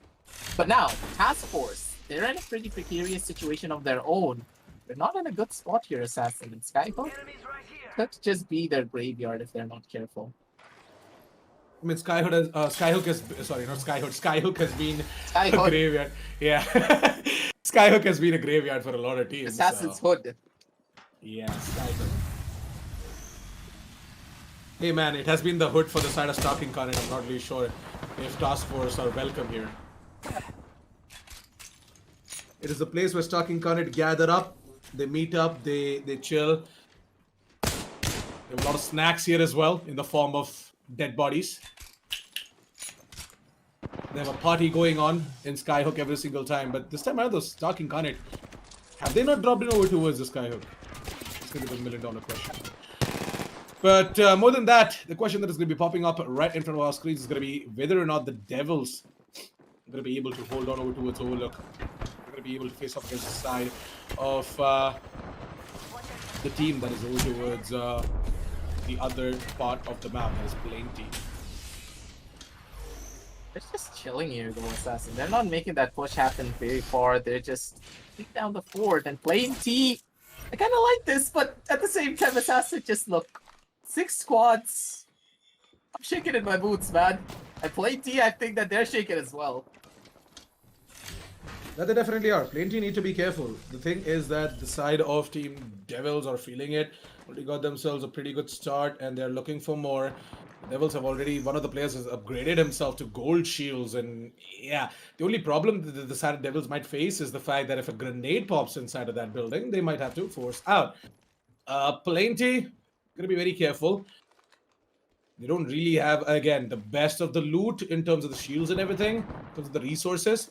In terms of the weapons, they are pretty sorted. They've got like 200 in the mag for the flat line, and this time it's not going to be a weapons disadvantage that is going to lead them into their demise.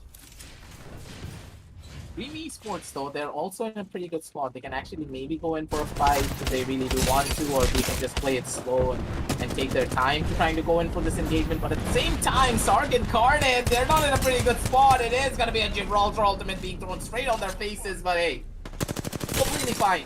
It is going to be Destroyer and Iron RCR being able to get that first initial kill. Beautiful tracking coming on down from him. Tags on all the players, very low levels of HP, and he's going to be able to get himself back out of that sticky situation. But he only survives with 1 HP, and all of his buddies, yeah, their dead boxes are just getting littered all over the place. 100 ping, I don't think they're gonna be able to survive for long. Yeah. God damn, son. Good tracking and good spray control of that R99, man. This is what I love to see, R99 dominance from the side of him.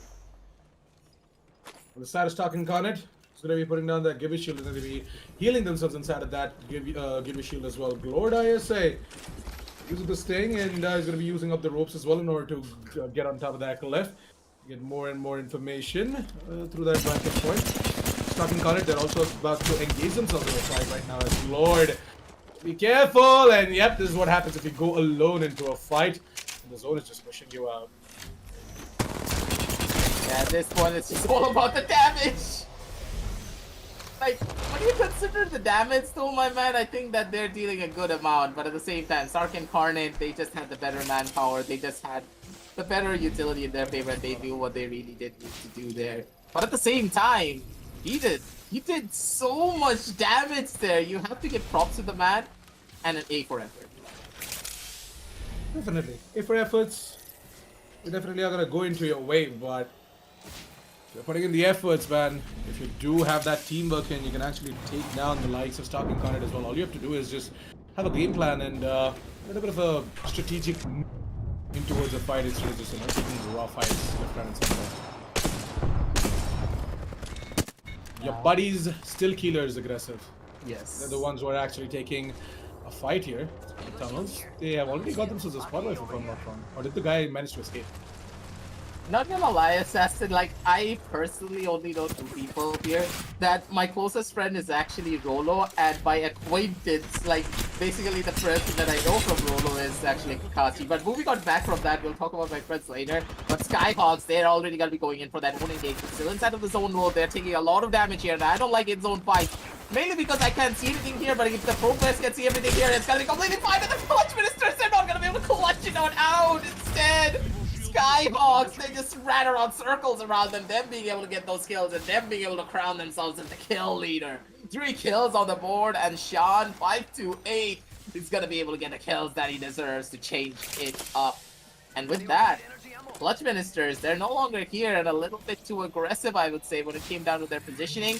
They could have opted to go in for the rotation a lot more earlier, but the fact that they stagnated Skyhawks, they were able to pounce on that one mistake being. I wanted to ask you this, by the way.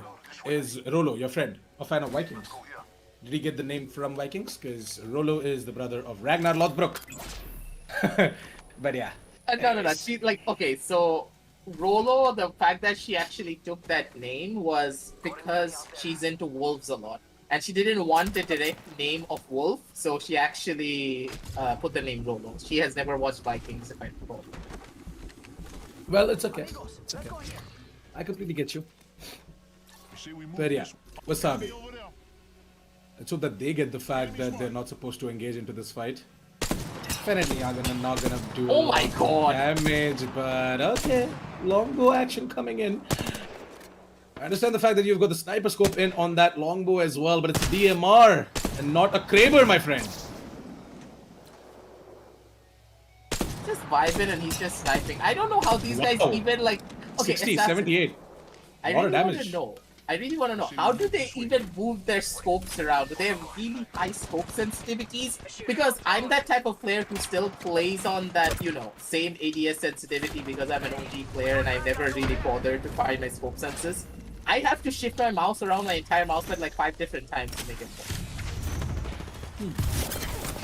Well, the Russians right now, once again, finding themselves in a situation where they have to make their way out of the position that they are in currently. Already lost typical Vaibhav. And Cooper is going to be using the Void Edge in order to get out of there. Killer Place is already out of there using his Tim. He's like, I'm getting out of here, guys. Can't do anything. Absolutely can't do anything at all. Because the Russians, every single time we've seen them either pushing someone down and getting taken down, or getting pushed out and getting taken down. Yeah, the engagements are just not going to be present as much as they would have hoped, but hey, they're going to be able to pick their buddies back up, and Broly Doto is going to make a massive run for it down towards the other sidelines. He's going to be able to heal himself back up to full. They're going to be able to live to tell the tale on another day, but at the same time, Enkoch, they need to find a position for themselves, and they need to try and go in for a couple of kills, because Assassin, the fact is, the point margin is just getting bigger and bigger and bigger, and they need to try and get some points on the board, but at the same time, Cell Killers, they're going in for their own aggressive push. They're going in a little bit too hard. One on the back, one on the front, and Kakashi, he gets caught out by the player trying to run it on the back, and there is a third party already present. Team Sage. The saving grace is going to be there in the form of a third party. They're going to be looking down the side of Still Killers, but at the same time, there's another squad already coming for them. There's no way that they can survive that, and I'm very sure that the third squad that was third party is a little bit sad that their third party got absolutely cancelled by the side of Team Sage, but hey, it's completely fine and dandy. They got the head of the Revenant, got that kill, so in a way that's gonna be the only silver lining In our gamers. So now they're gonna be getting that Beast of the Hunt ready on Broly. Is it Broly Dodo or is it Broly Dada? I feel it's Broly Dodo. Yeah, it is Broly Dodo. Interesting name right there. Yeah, interesting name right there, buddy. Quite creative. I mean, at least better than Assassin 47 and Hawk Assassin. Hey, I have the name of Aggressive. That's the most creative. Oh yeah, that's the most creative name out there. That's something that nobody would ever think of, huh? Aha.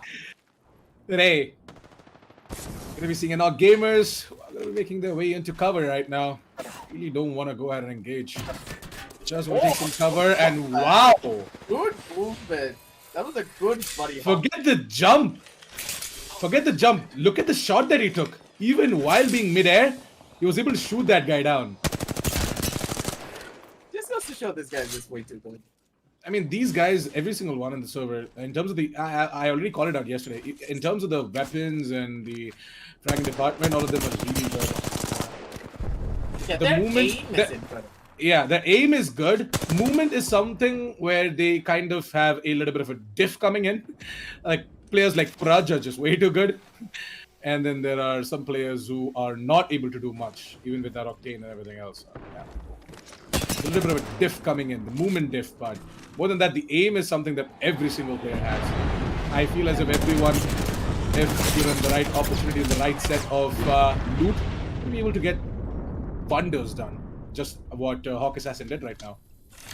Yes. Just talk about your brother. I'm here to Nah. listen, Assassin. Don't worry about it. No, I mean, it was a good push, man. It was a really good push. You go ahead and take No, that. I'm just saying, just talk about your brother. I want you to have the mic because it's your brother. You don't put me in a position like that. I mean, okay, it's fine. He's not my brother. Just because we share a similar name. Pickle Rick, on the other hand, is not going to be sharing the exact same emotion as of ours right now, aggressive. We're in a jolly and a happy mood, but he's not. Kind of worried because he's fighting off against the best team in the server that is popping off. Yeah, popping off. They understand that this is a really bad position for them to hold because you need to consider something. Their back is completely exposed, and if there is any team that are trying to hold them, yeah, it's gonna be a pretty bad spot. And I like this. Popping off, they're just immediately making a rush back. They do not want to take this fight. They know for a fact that if they do take the fight, they're already dead here. Good planning coming out from them, and they understand they do not need to play for kills. They do not need to play aggressive. Even if they play for placement points, Assassin, throughout the entirety of today and also tomorrow, they're still going to be in that number 1 spot and no one can control them. That's how far they have cemented their lead if they play it safely. But if they go over aggressive here, we know for a fact we're going to be crowning a new number. The side of popping off. Climbing on top of the cliffs, climbing on top of the mountains, just giving away their position, and they're getting shot as well. Everyone can spot you out there, man. Raj, what were you thinking, huh? Not that nobody's gonna spot you out. Northern Breeze, you as well. Especially Northern Breeze, because he's quite evident right there. Chilling it out and popping off. They're on the back end. They're trying to go in for a couple of their own pop shots, and they're gonna be able to find it though, I believe. But I like this. They're not wanting to go in over aggressive, but at the same time, Northern BC doesn't forgot to try going for this fight. Gets tagged out of very low of HP, and Northern is like, oh no, Chuckles, I am in danger. Needs to run on off, and Assassin, I hope you got that reference. I really hope you got that reference. I got it, don't worry. But what I'm not getting right now is the fact that popping off is just investing quite a lot into a long-range fight that oh no, they're getting pincered. They're probably gonna get Yeah. pincered. Maybe. I feel that is about to happen. But Skyhawk, on the other hand, they are going to be the ones to go ahead and take down the side of OP skills. Iron Man is going to be going down. That is going to be yet another squad wipe. No hostiles on the radar for startup guy. But they know there is a squad just below them, so... They're gonna keep the high, they're gonna keep that vantage point. They know for a fact that the zone is in their favor as well. And there you go. Northern Breeze is gonna go ahead and spot out one squad. And it's straight in towards that area. The G7 Scout is about to do quite a lot of damage as well. But the Soda Scout from the other team and popping off. They need to be careful about their flanks. Careful about 5 o'clock, guys, because a team is headed in. Yep, a team is coming in from 5 o'clock, and they need to be worrying about that first. The level of control that they have and the level of game plans that they're already making, I really do love this here. Northern Beast has spotted one of the players going in for a couple of pop shots, but at the same time, Stark and Carnage, they have the phone numbers of the same exact squad. They're going to be the ones to maybe go in for this push almost immediately here, ladies and gentlemen.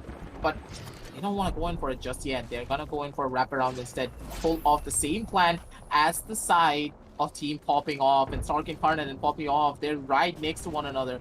And at this stage, will they be actually facing off against another? It's going to be the real question here. But it's going to be a complete slowdown. 8 seconds left on the clock, ladies and gentlemen. And with the zone closing on down through, the action is just about to start, Assassin. And before it does start, I want to give you the mic because, man, I want to hear you give a shout casting for this.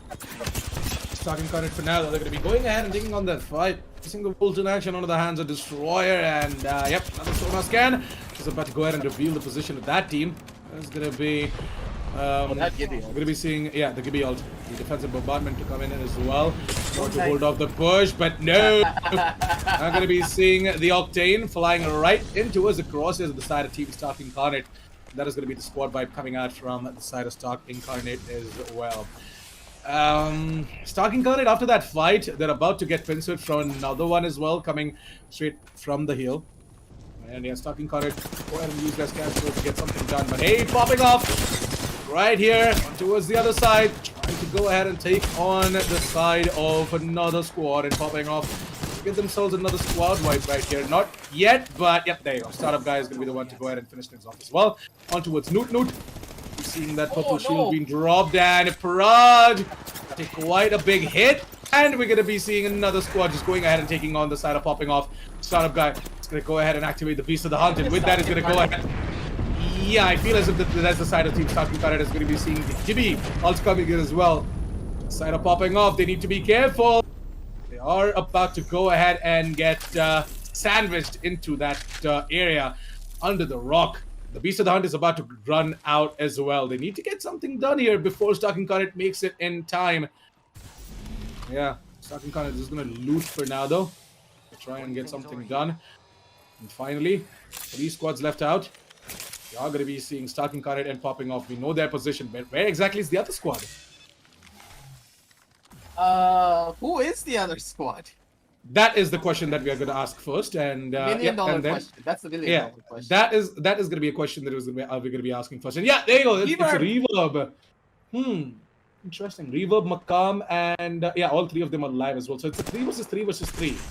Interesting. They don't know what Reverb is. Oh wait, they do. Actually, you know what? Yeah, they do. Stalking Current have an idea as to where exactly all these players are. The problem for Stalking Current is that they're quite out there in the open, and they are going to be shot from 2 sides. So Stalking Current, the zone. Where's the zone? Yeah, the zone is gonna shrink down into the favor of that 3rd squad, if I'm not wrong.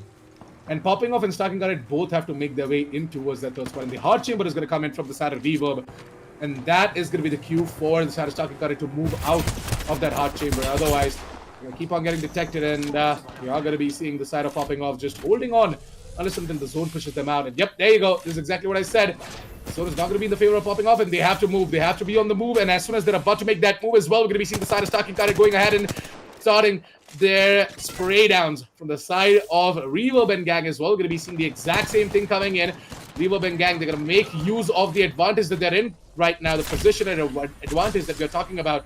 Stalking Current's L-Stars are going ham onto the side of Team Popping Off, and Team Popping Off, the zone might just go ahead and screw them out as well. Another sonar scan comes in, and all 6 of the hostiles are going to be detected in that zone, in that sonar scan. 20 seconds. The zone is about to come in, man. 15 seconds right now. Things are about to get heated up, and Stalking Current, they're about to make a decision of their lifetime right now, whether to push in or to hold on to the position that they're in right now and take on the fight against the side of Popping Off.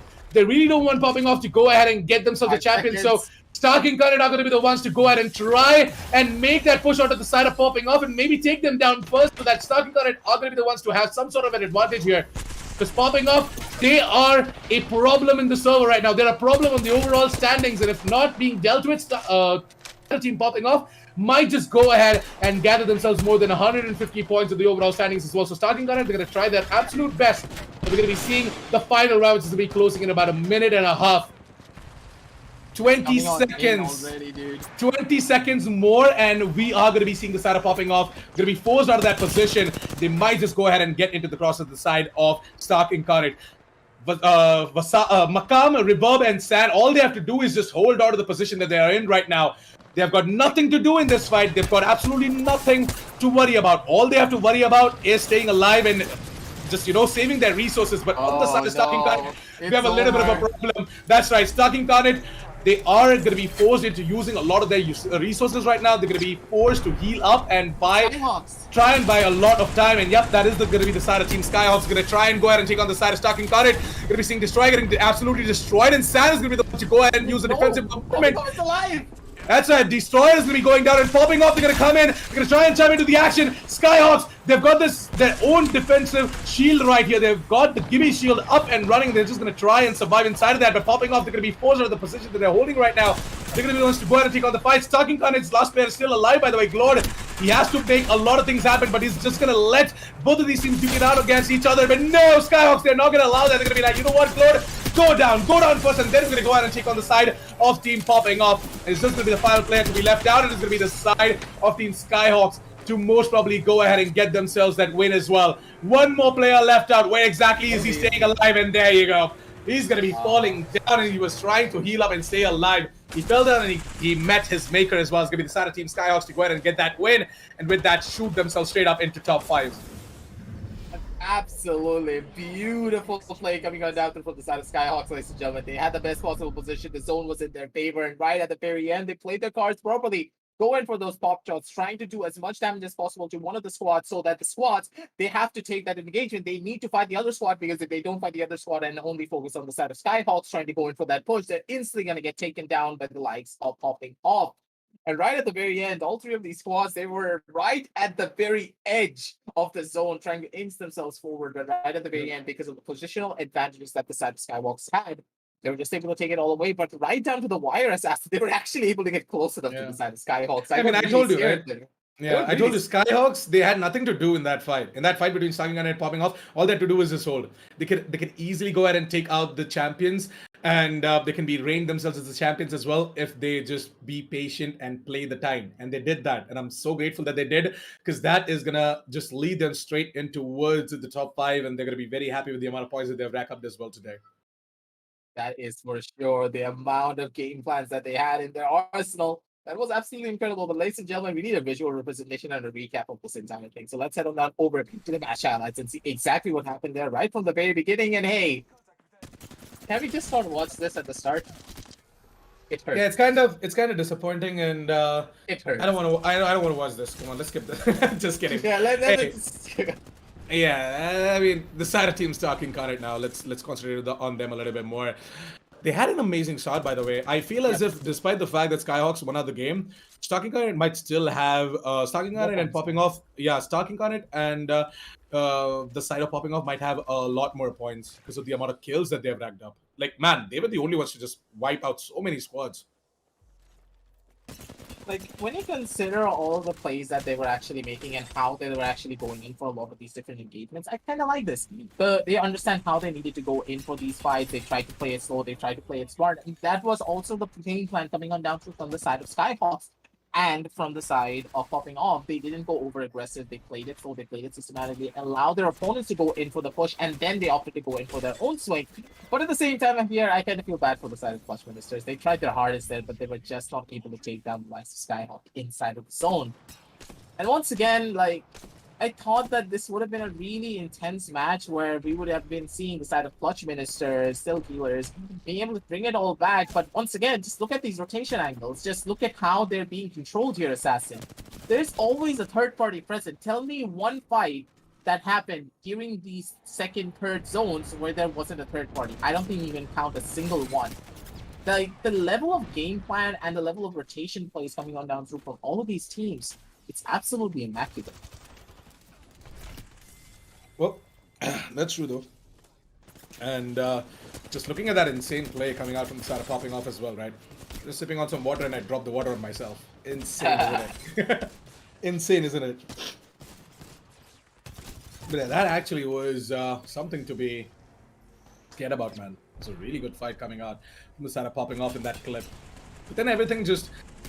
It's so disappointing to see, after everything you've done to secure yourself the victory, it's the game that screws you over with the zone. I mean, yeah, it's just this is the way how battle royales work, guys, and you absolutely don't have any control over it. Yeah, right at the very end, it was just a positional advantage. It's not really a lot of rocket science. It's not really a lot of clutch gameplays coming on down through, but hey, it was a lot of consistency and a lot of planning from the side of Skyhawks to be in the best possible spot. And let's say they didn't have the zone in their favor for Assassin. They were still in a pretty good position because Sark Incarnate, the zone was going to hit them first, and then it was going to hit the side of Skyhawks. So they could have, Skyhawks.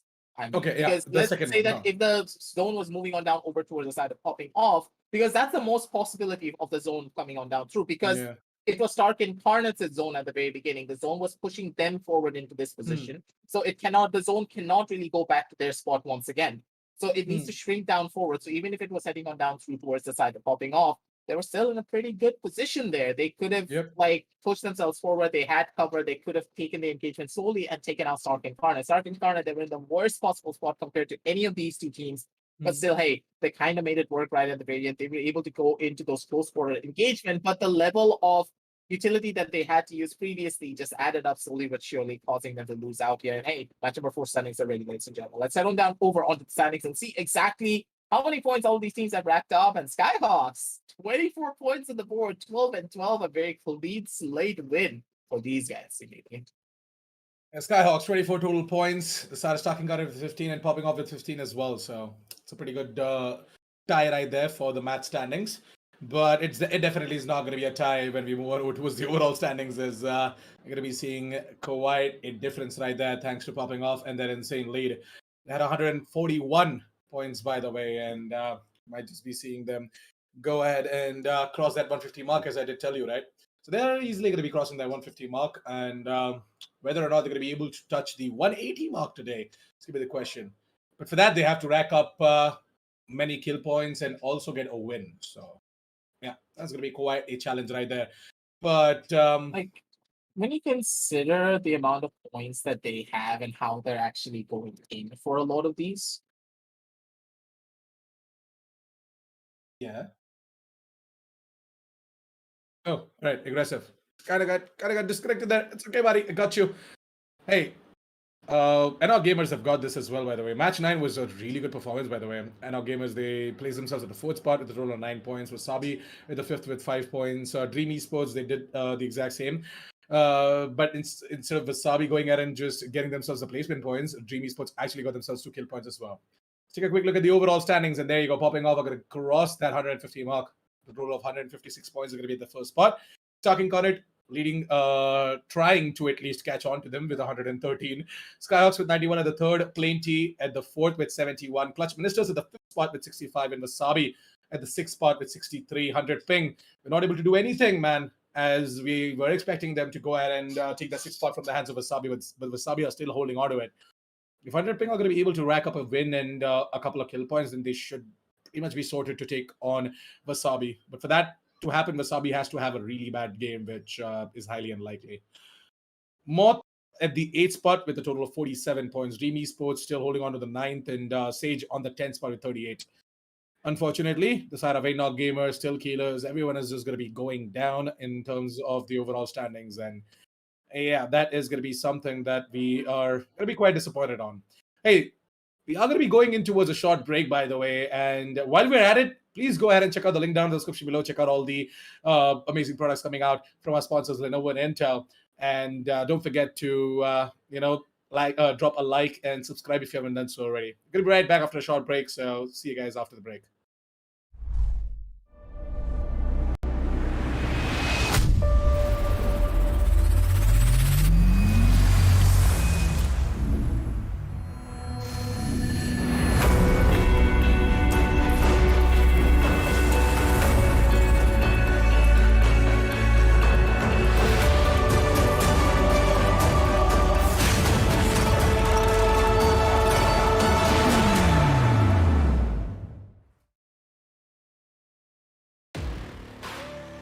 From the outside, who would know what lies beneath? Unleash it with a machine as savage as you are. This is how legends are made. Lenovo Legion.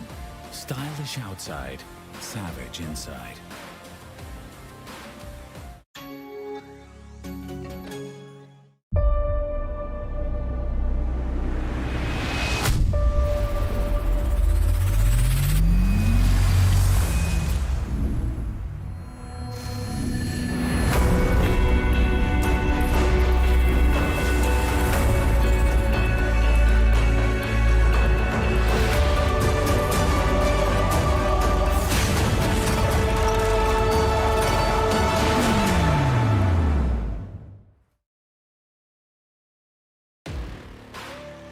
From the outside,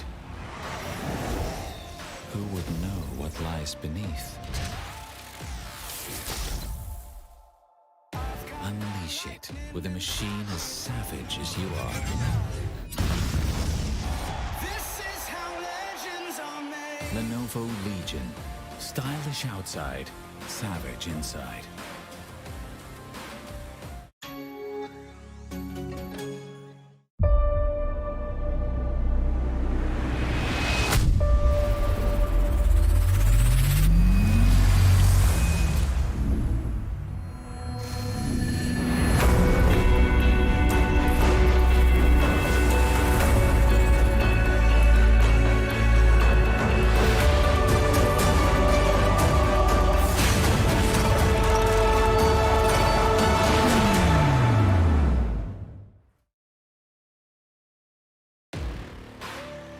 From the outside,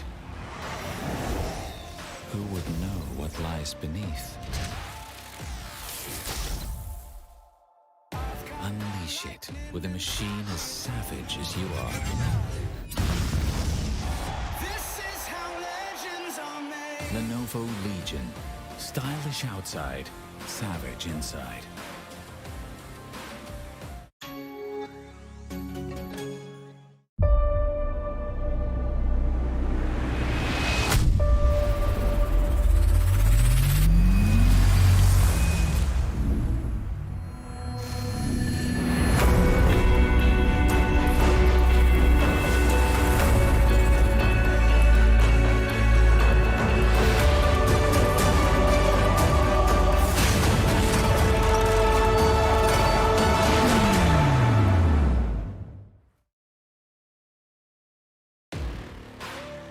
From the outside,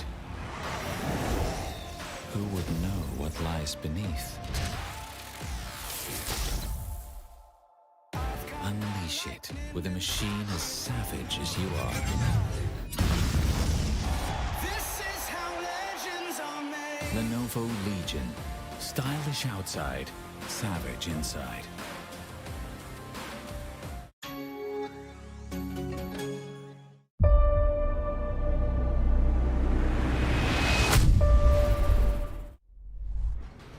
And welcome back, ladies and gentlemen, to map number 5 of day number 2, the last map for this entire day, ladies and gentlemen, of the Rise of Legion Lenovo, presented by Lenovo and Intel. As we are going to be heading on down over to the Slammers, known as the World's Edge. Let's see how these teams are going to be facing against one another as they are jumping off of the ship.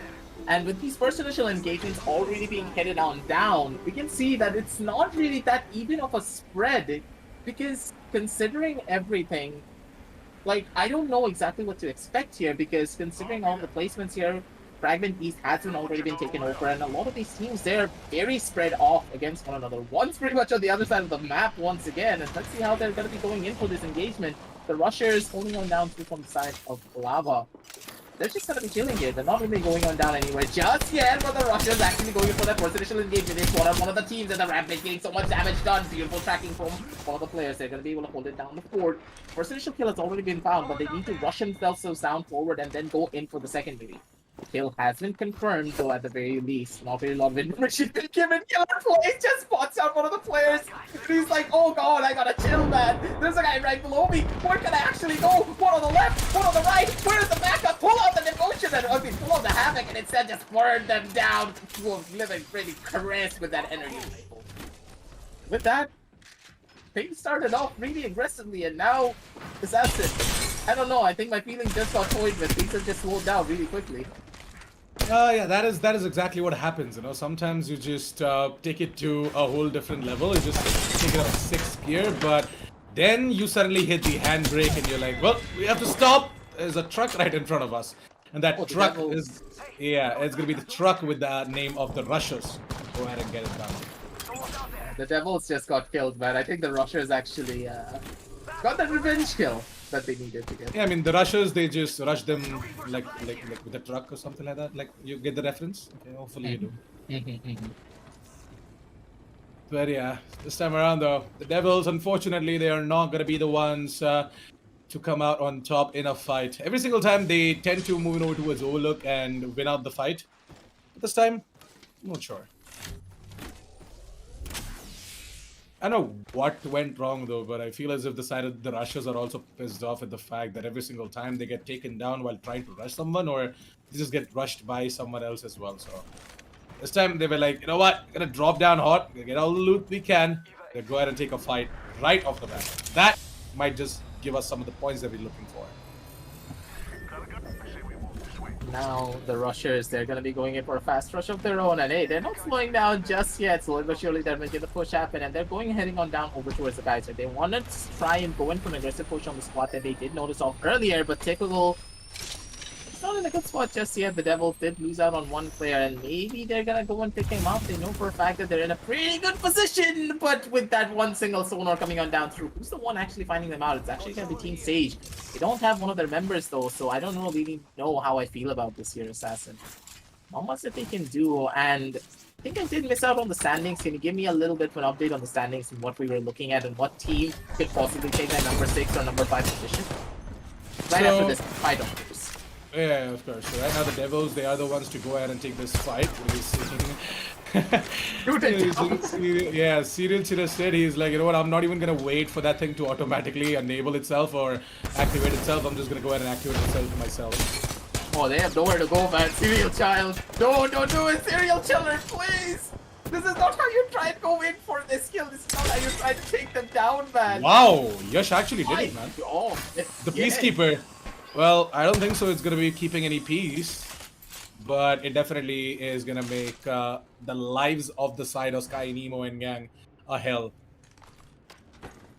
I think the Rushers got a taste of their own medicine, and they got taken down by the exact same team that took down their buddy, Zami. I think Zami got his revenge kill. Oh, I think he's gonna be happy in the grave. I can hear him, man. He's like, good job, guys. I'm gonna watch you guys from now on. Dream Esports, well, they definitely are going to be seeing someone from above towards Skyhook. We're seeing them on the top of the rooftops, and they are looking to gather themselves a couple of frags, but at the same time, Plenty, the other ones to go ahead and absolutely take them down. Dream Esports, good night, as Plenty. They're going to be the ones to go ahead and come out on top in that, and it's going to be this weird name, or I'm just going to call him Octane from the side of Plenty. To go ahead and get that squad wipe and be the new kill leader. Barcodes. Call him the barcode guy. Okay, the barcodes, fine. Barcode guy. The barcode guy. All right. Imagine if it changes his. Yeah, I can call him. I can call him Infinite Boxes. Yes, infinite boxes. Box infinity. Yeah. Anything. I'll just call him the barcode guy. Imagine if he changes his name to the barcode guy after this match. Just imagine.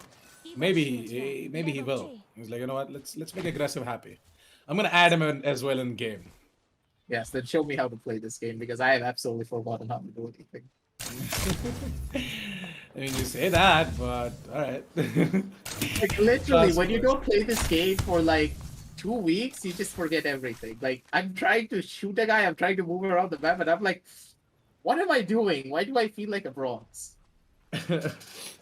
Well, Task Force, they definitely are going to be feeling something right now because not only have they given out their position thanks to one of the players from the side of Task Force using that charged rifle. That was Kixie 999. He's the one to go ahead and use that charged rifle and give out his position. So they know for a fact that there's a team on top of the cliff. Still Killers on the other hand. They're here where the side of popping off were camping last time, outside of the vault. Be caught out by the side of Team Sage, who only have 2 players, so it's a 2 versus 3 man disadvantage. Not the best of the fights, I would suggest. So I would suggest you guys from the side of Team Sage to just back out, fall back, get a little bit more safe, place yourselves at a good spot so that you guys can at least walk away with some placement points.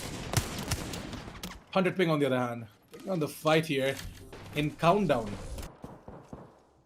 They're just chilling on this angle. They're not opting to go in for this. They fight. definitely I are kinda not. like They this. definitely are not chilling. By the way, they've got Skyhawks, the champions of the last game, right I here. know, in but Countdown. still, they're kind of chilling. Like they're in Yeah. a better position, dude. The zone is like against the side of Skyhawks. Skyhawks need to be the one to go in for this push.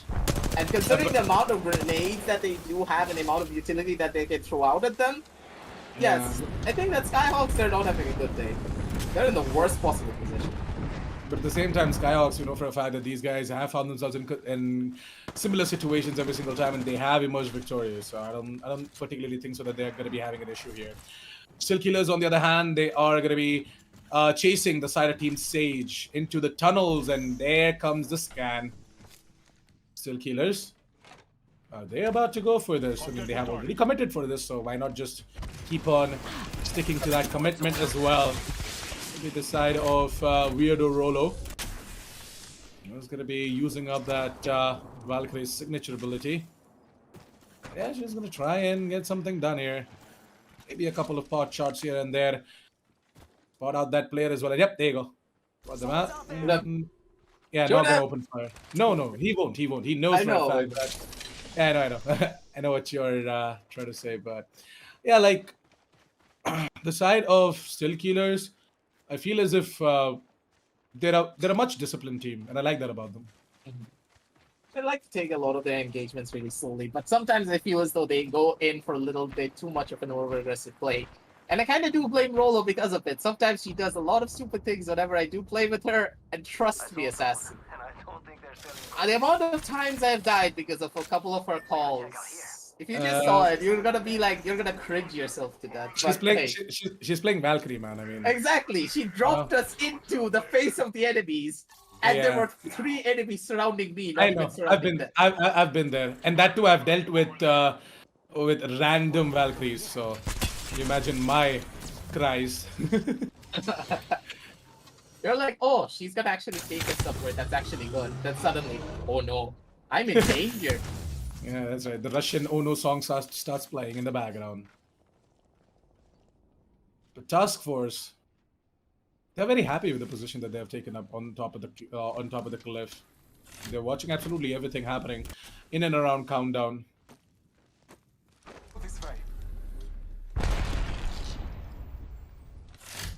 Oh, Thermal station is gonna be pretty hot, not only because of the fact that it's thermal oh station, my but god. also because of the fact that it is popping off. Go ahead and take on the side of Wasabi. Wasabi, they might be challenged with the position that they're holding on to on the overall standings. That is 5th. I saw someone. And yeah, popping off. Selling cookies. The reason why I say challenged is because 100 Ping and everyone else are still alive in Wasabi. If they go down right now, then they're going to be walking away with absolutely nothing. Yeah, this is not a position that they really want to be in because popping off, they're in a pretty good spot. They can actually go in for a lot, but Task Force, they just got bombarded on by another squad. And what squad is this? Is going to be the real question, going in for a couple of options of their own. It's going to be only Dodo, and it's going to be Encoch Gamers coming on down through on their own accord, maybe going in for that kill. Couple of options being taken, but Hawk Assassin, that bullet just flew onto the other side of the map, and I didn't really know that if you scoped in the Sentinel, it actually is a little bit inaccurate, but it's completely fine. It does happen. He's not going to be able to find that one, but at the same time, team popping off. They're in a pretty good position. They hold down the fort. They know what to expect, and they know what to do. If they're able to hold down this position properly here on towards Extractor, they don't need to go anywhere, Assassin. They can just chill here pretty much the entire game, and then just make their way down over towards the circle. The side of Enoch Gamers right now going to be the ones to take on another squad on top of the bridge right now. They're getting shot at as well from the right hand side, that is the east. Enoch Gamers, they are looking to take on that fight as well. They're ready for it, and then they're feeling it, feeling like they could win out in this fight as well, and they do. Oh, Enoch Gamers, they go ahead and take down Kexi, San, and Devil King as well. Really good one. Peace Out is going to be going down by the hands of Broly Doto. So 2 kills for Broly Doto, and going to be a squad wipe coming out from the side of Enoch Gamers. Now it's time for them to move inside of the zone, as yep, the ring is going to be coming in, closing in just fine there. Round 2 ring, the round 2 ring, yeah, round 2 ring has already closed in, by the way. Thermal station, it's going to be a place to look out for, and popping off, they have the advantage here. But dude, I kind of felt that, like, I wish you know as when if- you have that feeling, but You know, I wish as if this time, right now, the side of team popping off had a Kraber.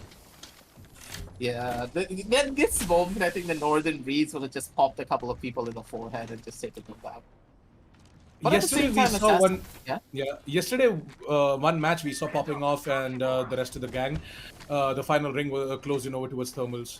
We saw a similar situation where Northern Breeze went ahead and got himself multiple knocks using the Kraber. Yeah. Like, Purge is one of those players, he can be so stylish with that Kraber. Like, there's 2 different ideologies on towards the side of team popping off. There's Purge, who is super stylish, who's super flashy, and then there's Northern Breeze. Very chill, very systematic, doesn't really go for an over-aggressive play. He just likes to play it slow. He likes to go in for those snipes, and he's just really good at it, having these multiple different dynamics, and he balances out the team so beautifully. But Hawk Assassin, your brother Assassin, yeah, he's just not going to be having a good day here. He gets taken on out, and his buddies are getting bombarded from the side of Flame T as well. Go in for that fight, my man. Take him out already, Mr. Barcode Guy. The Barcode Guy, he's making his way down forward in his own Octane. Try and go in for an engagement, go in for that kill, but instead it's going to be high-speed TM with beautiful tracking coming on down from him. Go in for that fight, take down the other teammate, and with that, It's just about cleanup duties. Lanky, they know for a fact that there is a squad holding on down through from the very bottom. The high ground being used beautifully. Shield has been cracked and also very low on the turns of HP. And there's gonna be a nade straight to the forehead to take him down. Out. High speed gets picked up, but at the same time, Lanky, they're not out of danger just yet because the squad is right on the other side. And Mr. Barcode guy, look at that! Assassin, a literal laser. He has too much precision for his own good. Yeah, that too with the R301, right? It's Out of something the that you, barcode. yeah, you don't see that coming out much, but when you do, it's because of the guy is just way too good when it comes down to, getting that recoil control in. 3x H-cog on that player, and I'm liking all of this happening towards the thermal station. By the way, 3 squads looking at each other. You got Stark Incarnate inside of that compound. We've got the side of popping off on top of the towers in thermal station, and we've got another team just below them towards the west side as well.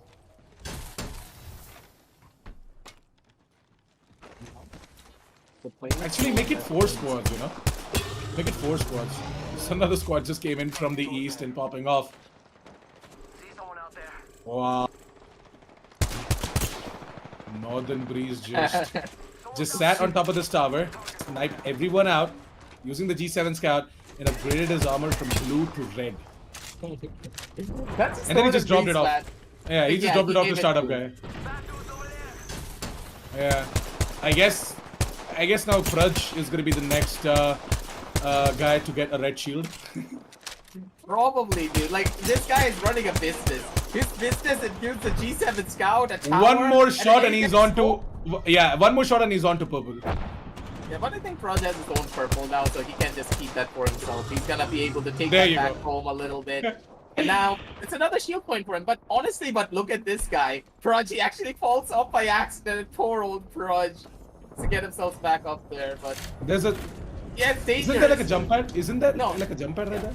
Yeah, there is a jump pad, but it's super dangerous. Trying to fly on back up there when you know for a fact that there's a lot of other squads who can swarm you.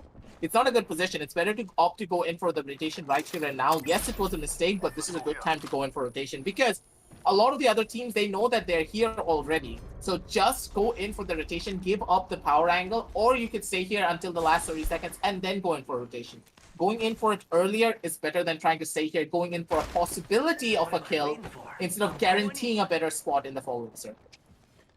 How do they glide like this, man? Damn. Seriously, have a lot. I seriously have to learn how do these guys do it. Elementary, So hard to my nail. dear Watson.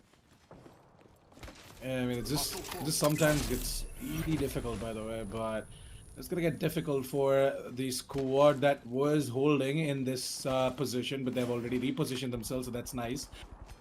That's handy. Popping off can go ahead and take this compound, and they can camp on it.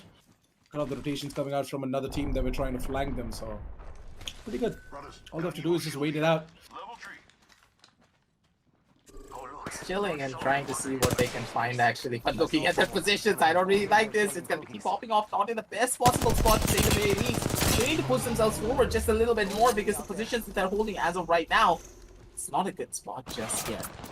But hey, slowly but surely they're trying to go into that engagement. They're trying to play it more systematically.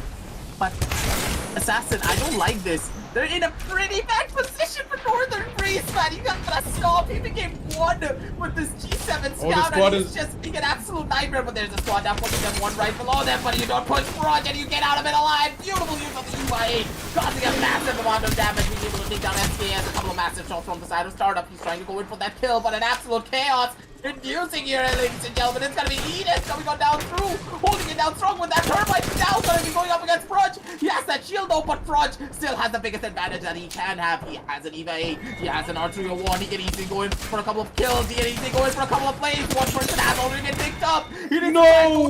Really? And he's just not gonna be able to find it. Instead, 100 pings. They're gonna be able to take it all back. They're gonna be able to bring it all back in their favor once again as well and eat it.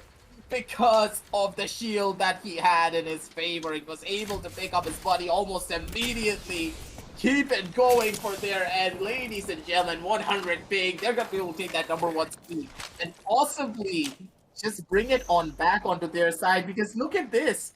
100 ping. They're on 52. And if they win here, they're a guaranteed position here already, Assassin, moving on down over to the grand finals, which are going to be held really soon. By the way, Wasabi are already wiped out, so I feel as if they've already taken the 6th spot, the side 100 ping. Yeah, they're going to take it no matter what. Yeah, it doesn't matter if they get the win or not. Placing top 3 is more than what they Overkill. could have, more than they could have actually hoped for this game. Taking on the side of popping off was just a cherry on top of the cake, and it was an amazing job coming out from the side of Edith. He played it out perfectly, by the way, and with the Mastiff, he actually showed everyone that the Peacekeeper and the Masters are actually much better than what an EVA 8 can do. Yeah, but at the same time, like, it's still day number 2, but hey, it's a silver lining if you're able to go on down towards that 6th position. You're going to be able to take that deep breath and start off the next day on a proper note. But at the same time, I believe the Stark Incarnate, they have their own plans here, and they're probably going to be the ones who may be going for their own engagement, going in for that first immediate push. They're going to be able to take out high ground, and now just rain grenades. It's time to just force them down into the open. Wow. Oh my god, the L-Star. And the Spitfire on top of that. Good night. Okay, Good night, Fizz. okay, There's no way that you're gonna be making it out alive after that. After the Spitfire coming into play as well into the hands of the Lord. Lord is just backed up and ready this time around though. He's like, you know what? Just bring it on, guys. I'm gonna show you what the Spitfire can do, and he gets himself another one. Newt goes down. We might just be seeing the side of Team Stark and Planet to go ahead and get themselves a squad wipe right about now. And with that, we'll be seeing 3 squads left out really soon. One more player left out in that squad, by the way. And I feel as if Stark and Planet are going to go ahead and face off against the side of 100 Ping as well, who made their way in towards this area. So it's going to be a 3 versus 2 versus 1 for the side of Stark and Planet. Actually, you know what? 6 hostiles are there, so make it a 3 versus 3 versus 3. Yeah, I kind of Actually, don't a 3 like versus this 3. one at the same time. Because look at their positioning. Stark Incarnate, they're right on top of the squad. They need to take them down almost immediately. They heard that revive and they're like, yep, it's time to go in, man, and it's time to take down the squad holding on down from the very bottom. And now they're going to be hitting on down over and facing off against the side of 100 Ping. I do believe is on the other side of the map. They're trying to go in for their own initial push, but still, they're going to be able to get themselves back up to full HP almost immediately. They have the HP, they have everything, and they have the resources to make it work. But 100 Ping, they're not going to be staying for long. They're going to be able to go in for the forward position, going in for a kidnapping play once again. Edith, he just loves his kidnaps, but he's just not going to be able to fight. And beautiful ultimate being placed as well by his very virtual hunter. But at the same time, yes, it gets a little bit of value, it gets a little bit of damage, but that's pretty much it. They have not much to work with here, and it's going to be a reverse Gibraltar ultimate coming on down through as well. The shields have been popped as well. They have absolutely no utility to work with. Right on the top lane, it's going to be the side of 100 Ping. They have the advantage here trying to hold down this position, but they need to be careful because one more other squad is pretty much present, and they are going to be the ones who maybe go in for a little bit of a dusting cleaning session here if they're not careful. AKS, his shield does get popped. Edith's also very low on HP, and so is Virtual Hunter. They need to heal themselves back up, and now it's all about the resource game. Who's going to be losing out here? Who's going to be using a lot more resources against one another? And now this fight is just going to be intensifying. Playing it slow, but playing it systematically. It's all about the poke game here, Assassin. Whoever wins the poke here is going to be winning pretty much everything. And oh no, Virtual Hunter, he accidentally goes inside of the teleport, takes a little bit of health damage, but I think that he's going to be heal himself back up to full. And still, it's a 3 versus 3 situation here, and there's one person still alive. It's third squad. It's a 3 versus 3 versus 1. What's the one? So, yeah, that's gonna be the caustic, by the way. Yeah, that's gonna be the caustic. That is Serial Chiller Sid. Serial Chiller Sid is just a boss Stark Incarnate, and Stark Incarnate are aware of this. Now the problem for Stark Incarnate is that they're gonna be forced in because of the zone, and not only that, if they move out of this building, they're gonna be shot by the side of Team 100 Ping, and at the same time, Serial Chiller Sid is just gonna chill inside of the home, inside of that house through the first floor. Stark Incarnate, they're gonna go ahead and take down Edit, but yep, it is gonna be the side of Team 100 Ping to go ahead and get it away. And 100 Ping are gonna be the champions for this game, ladies and gentlemen. As Aggressive did call it out, we're gonna be seeing the side of Team 100 Ping to go ahead and take it all away. Man, now I feel as if they're gonna be jumping straight towards the 5th or the 4th spot on the overall standings. Yeah, honestly, they performed this so beautifully here, Assassin. The level of gameplay that they were showing and the level of commitment that they were showing was absolutely perfect. Sometimes what really does happen here on Apex, some of the players overcommit, they give up their positions that they were really wanting to hold, or they undercommit and they don't give up the position at all when they really need to give it up. 100 ping, they played this immaculately. The level of performance that they were showing, they knew when to go in, they knew when to slow down, they knew when to reposition, and they knew when to just give up on a fight. And the fact that they were not really being over aggressive, they were not trying to show their ego, being like, hey, we're going to be going into this fight and we're going to be taking it down no matter what happens. The systematic play is what really got them the win and got them the kill up against the side of team popping off. Because popping off, they just had all the advantages here. We were calling that they were going to be the ones to win. They had the loot, they had pretty much everything, and they also had the position. But what they didn't have is the fact that they got way too complacent trying to sit on down over onto that tower. Imagine a situation where they rotated a little bit earlier and got into a better spot and got building control instead of that small little acre that they were trying to shove themselves into. They had the building in their favor. They got into it, but already the side of 100 ping, they were right below them. And the fact is that Proj didn't really go in over aggressively. He could have gone in for rotation plays. He could have gone in for much more of an aggressive fight. And the utility usage is absolutely perfect from the side of 100 ping. That was the primary reason why they were able to take that win. And that was really beautifully done from them. 100 ping, I really love the way how they took each and every fight here today, and I feel as if they pretty much secured themselves the win when they went ahead and took on the side of popping off. And the way Edith opened up that portal as well was quite ballsy. And that was quite a miraculous decision right there, because that portal actually gifted them quite a lot of real estate, and that actually put them in a spot where they could take a better position and a reposition as well if needed. And it was very easy for the Wraith that is Edit to quickly use the Void Edge and make his way behind that silo position. And the rest of the gang also followed her. And they just got themselves in a position where they could easily take on the side of Incarnates, Stark Incarnates, and that final player with the name of Serial Chiller Sid, who was chilling at the first floor of the building. Match highlights are ready, so why don't we quickly jump straight in towards it. And aggressive. I feel as if you might have a lot to say about this game, because we started off on Thermal Station and we ended it off as well on Thermal Station. Yeah, like, honestly, the beginning and the end. Actually, no. We started off at Overlook. No, we did start off at Thermal Station. Yeah, we did start off at Thermal Station. We did start off we at were Thermal watching Station. the rushers. Actually, yeah. I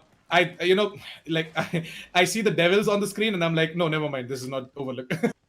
Yeah, you're always seeing that at Overlook. Yeah, we are always seeing the devils on Overlook, right? This was the first time when we saw both of these teams going somewhere else. So, yeah. Yeah, but you have to give it to the Devils, man. They performed it so well. And look at Yesh, man. Like, Yesh was actually able to get a kill down onto a squad with just a Peacekeeper. And he just took them all out. He didn't even heal for it. Really good showing of skill coming on down from him. Dream Esports, they tried their hardest as well to try and maybe go in for an engagement, but they were just being overrun. Flame T, they had the better positions, they had the better guns. They had a shotgun in their favor, allowing them to take this fight. And with that, it's pretty much just done and dusting for them right at the very beginning on towards the side of Fragment. But at the same time, I have to give a little bit more emphasis on the unsung heroes being Enoch. Enoch's team, like Enoch gamers were just able to perform so beautifully. The way that they were able to go in for those different types of engagements, the way that they were able to change up what they were doing was really admirable. Yes, they did die out, but at the same time, it's completely fine and dandy. But at the same time, playing team, man, these guys, they're not playing whatsoever. They have a lot of spices that we didn't even know existed in playing team.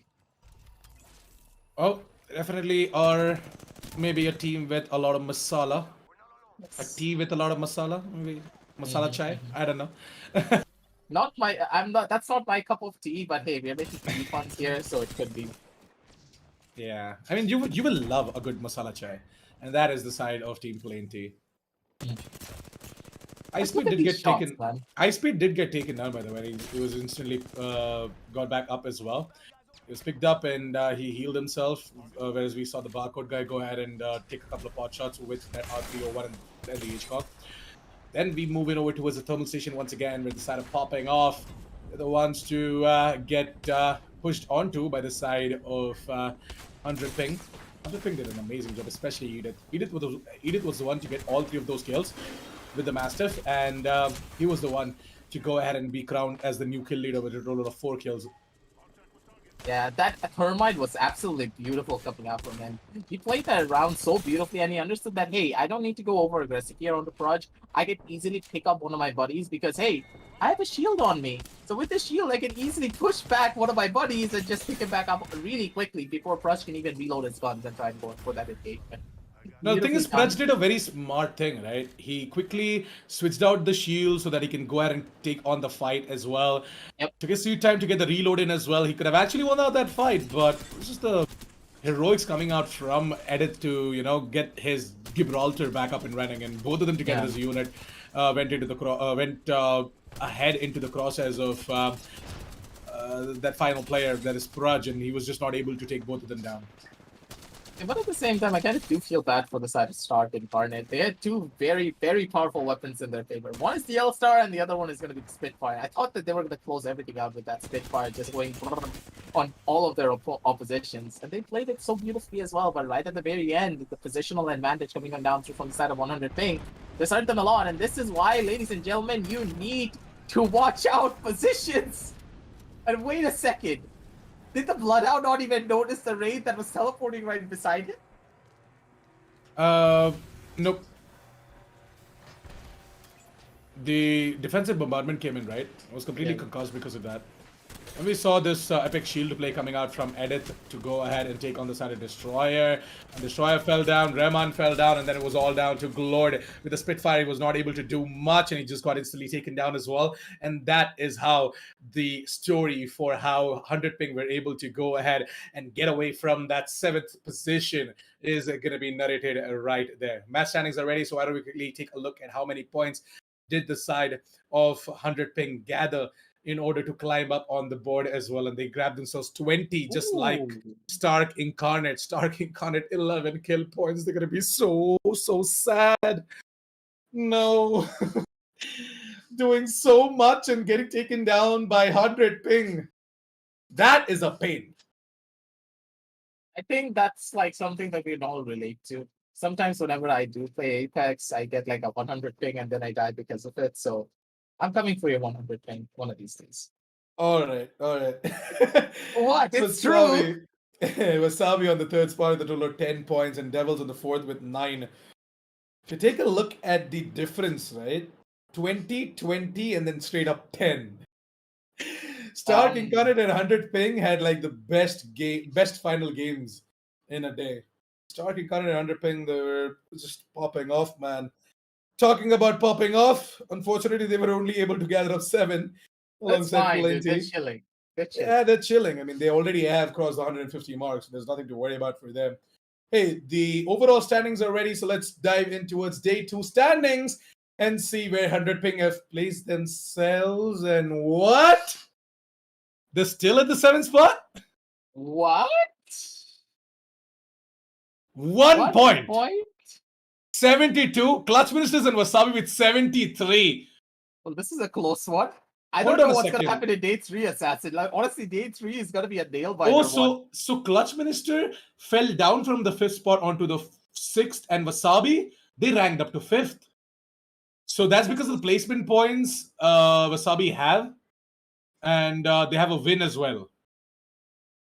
That's like, this is incredible, Assassin. Like, yeah, the number 1 position is not going to be contested for pretty much, but it's still pretty close, I would say, because A number 3 is still there. But man, look at the amount of kill points Clutch Ministers have. 47. It's insane. I know these guys are way too good when it comes down to their raw aim. That's like more than Wasabi, Plainty, and Skyhawks. Yeah. Like, Wasabi, they ranked up. They had 63 points and they got 10 points out of this match. It was a good one. Clutch Ministers, on the other hand, right? I feel as if they're gonna be really disappointed with that relegation down to the 6th spot. So 100 Ping, they're gonna be the ones who are gonna be most disappointed. By the way, like 1 point, man. But it's okay. They have bridged out the gap, and I feel as if tomorrow, moving in over towards day 3, that is gonna be the final day for Qualifier 3 finals. We are gonna be seeing them. We're gonna be seeing them actually doing quite a lot tomorrow with the performance that they put up today. So 100 Ping, we're really going to be the ones to look out for them tomorrow. There's a huge gap between the 7th and the 8th spot, by the way. 100 ping are sitting at Yeah, that's 72 a and Mod are massive. sitting at 48. That's a massive gap. So I feel as if moving into day 3, that is going to be the final day for Qualifier 3 finals, the storyline somehow is going to be whether or not 100 ping are going to be able to qualify, whether or not are going to be able to dethrone the Sarah Clutch Mist and Wasabi, and are Wasabi going to keep on holding on to that 5th spot or not? Yeah, at this stage, And also, the side of Plain T have to come up massive. Otherwise, their 3rd spot is at danger. yeah, that is really true here because Assassin at this point, I don't really know how I feel. Like day number 3 is going to be a roller coaster of emotions. Day number 2 ended on a good note for a lot of these teams up to that number 7 position, I would say. When you go on to the 8th, 9th, 10th, and so on, it's not really that good of a story because 48 points compared to 72, it's going to be quite a big margin that you're trying to fill in if you're not able to go in for a possible champion. So, Mod, they need to try and focus on a champion. If they're able to get a champion in their favor, then and only then are they going to be able to force themselves up and shoot themselves up into the ranking and have a chance of qualifying for the grand finals, ladies and gentlemen. So you need to remember, this is the last qualifiers. This is your last chance to get yourself into the grand finals matchup. Otherwise, it's already done and dusted. You're going to be sent on back home, and you got to wait for another massive Apex tournament that could be coming on down through soon enough from us. So make sure to follow us in our socials and also hit the subscribe and hit the like button to get notified when we do post about all of these amazing tournaments. But honestly, Assassin, I'm really excited. And at this stage, I just want to see what day 3 has in store for us. If I had a time machine, I would go right through it right now and start casting day number 3. That's how excited. Yeah, that's for sure. We're all excited for that. So let's just keep the hype going on. Let's just see who exactly is going to be the one to go ahead and qualify towards the grand finals with the rest of the 12 squads that have already qualified. Very excited to see who exactly are going to be crowned as the grand finalists out of qualifier 3, because we've got a lot of potential teams, right? The entire setting is so close right now. Qualifier 3 is the best qualifier till now, and I feel as if every single team that is going to be qualifying from qualifier 3 are going to give a tough fight to all the 12 squads that have already qualified for the grand finals. But with that, we come at the end of day 2 for qualifier 3 finals. Thank you so much for tuning in. If you liked what we did, please do go ahead and like the stream, and don't forget to share to all the Apex communities out there who are, looking forward to seeing what exactly the Indian scene have got in store. And you better go ahead and subscribe to the channel if you haven't done so already, and hit that bell notification icon to not miss the update whenever we go live tomorrow. And all the updates regarding the tournament are going to be put up on our socials. Again, links can be found down in the description below, so please do check them out. With that, me and Aggressive are going to sign off. I was your Assassin 47. With me on the desk was Aggressive. We're going to be seeing you guys tomorrow for the final day of Qualifier 3 finals. Until then, goodbye, good night, sweet dreams.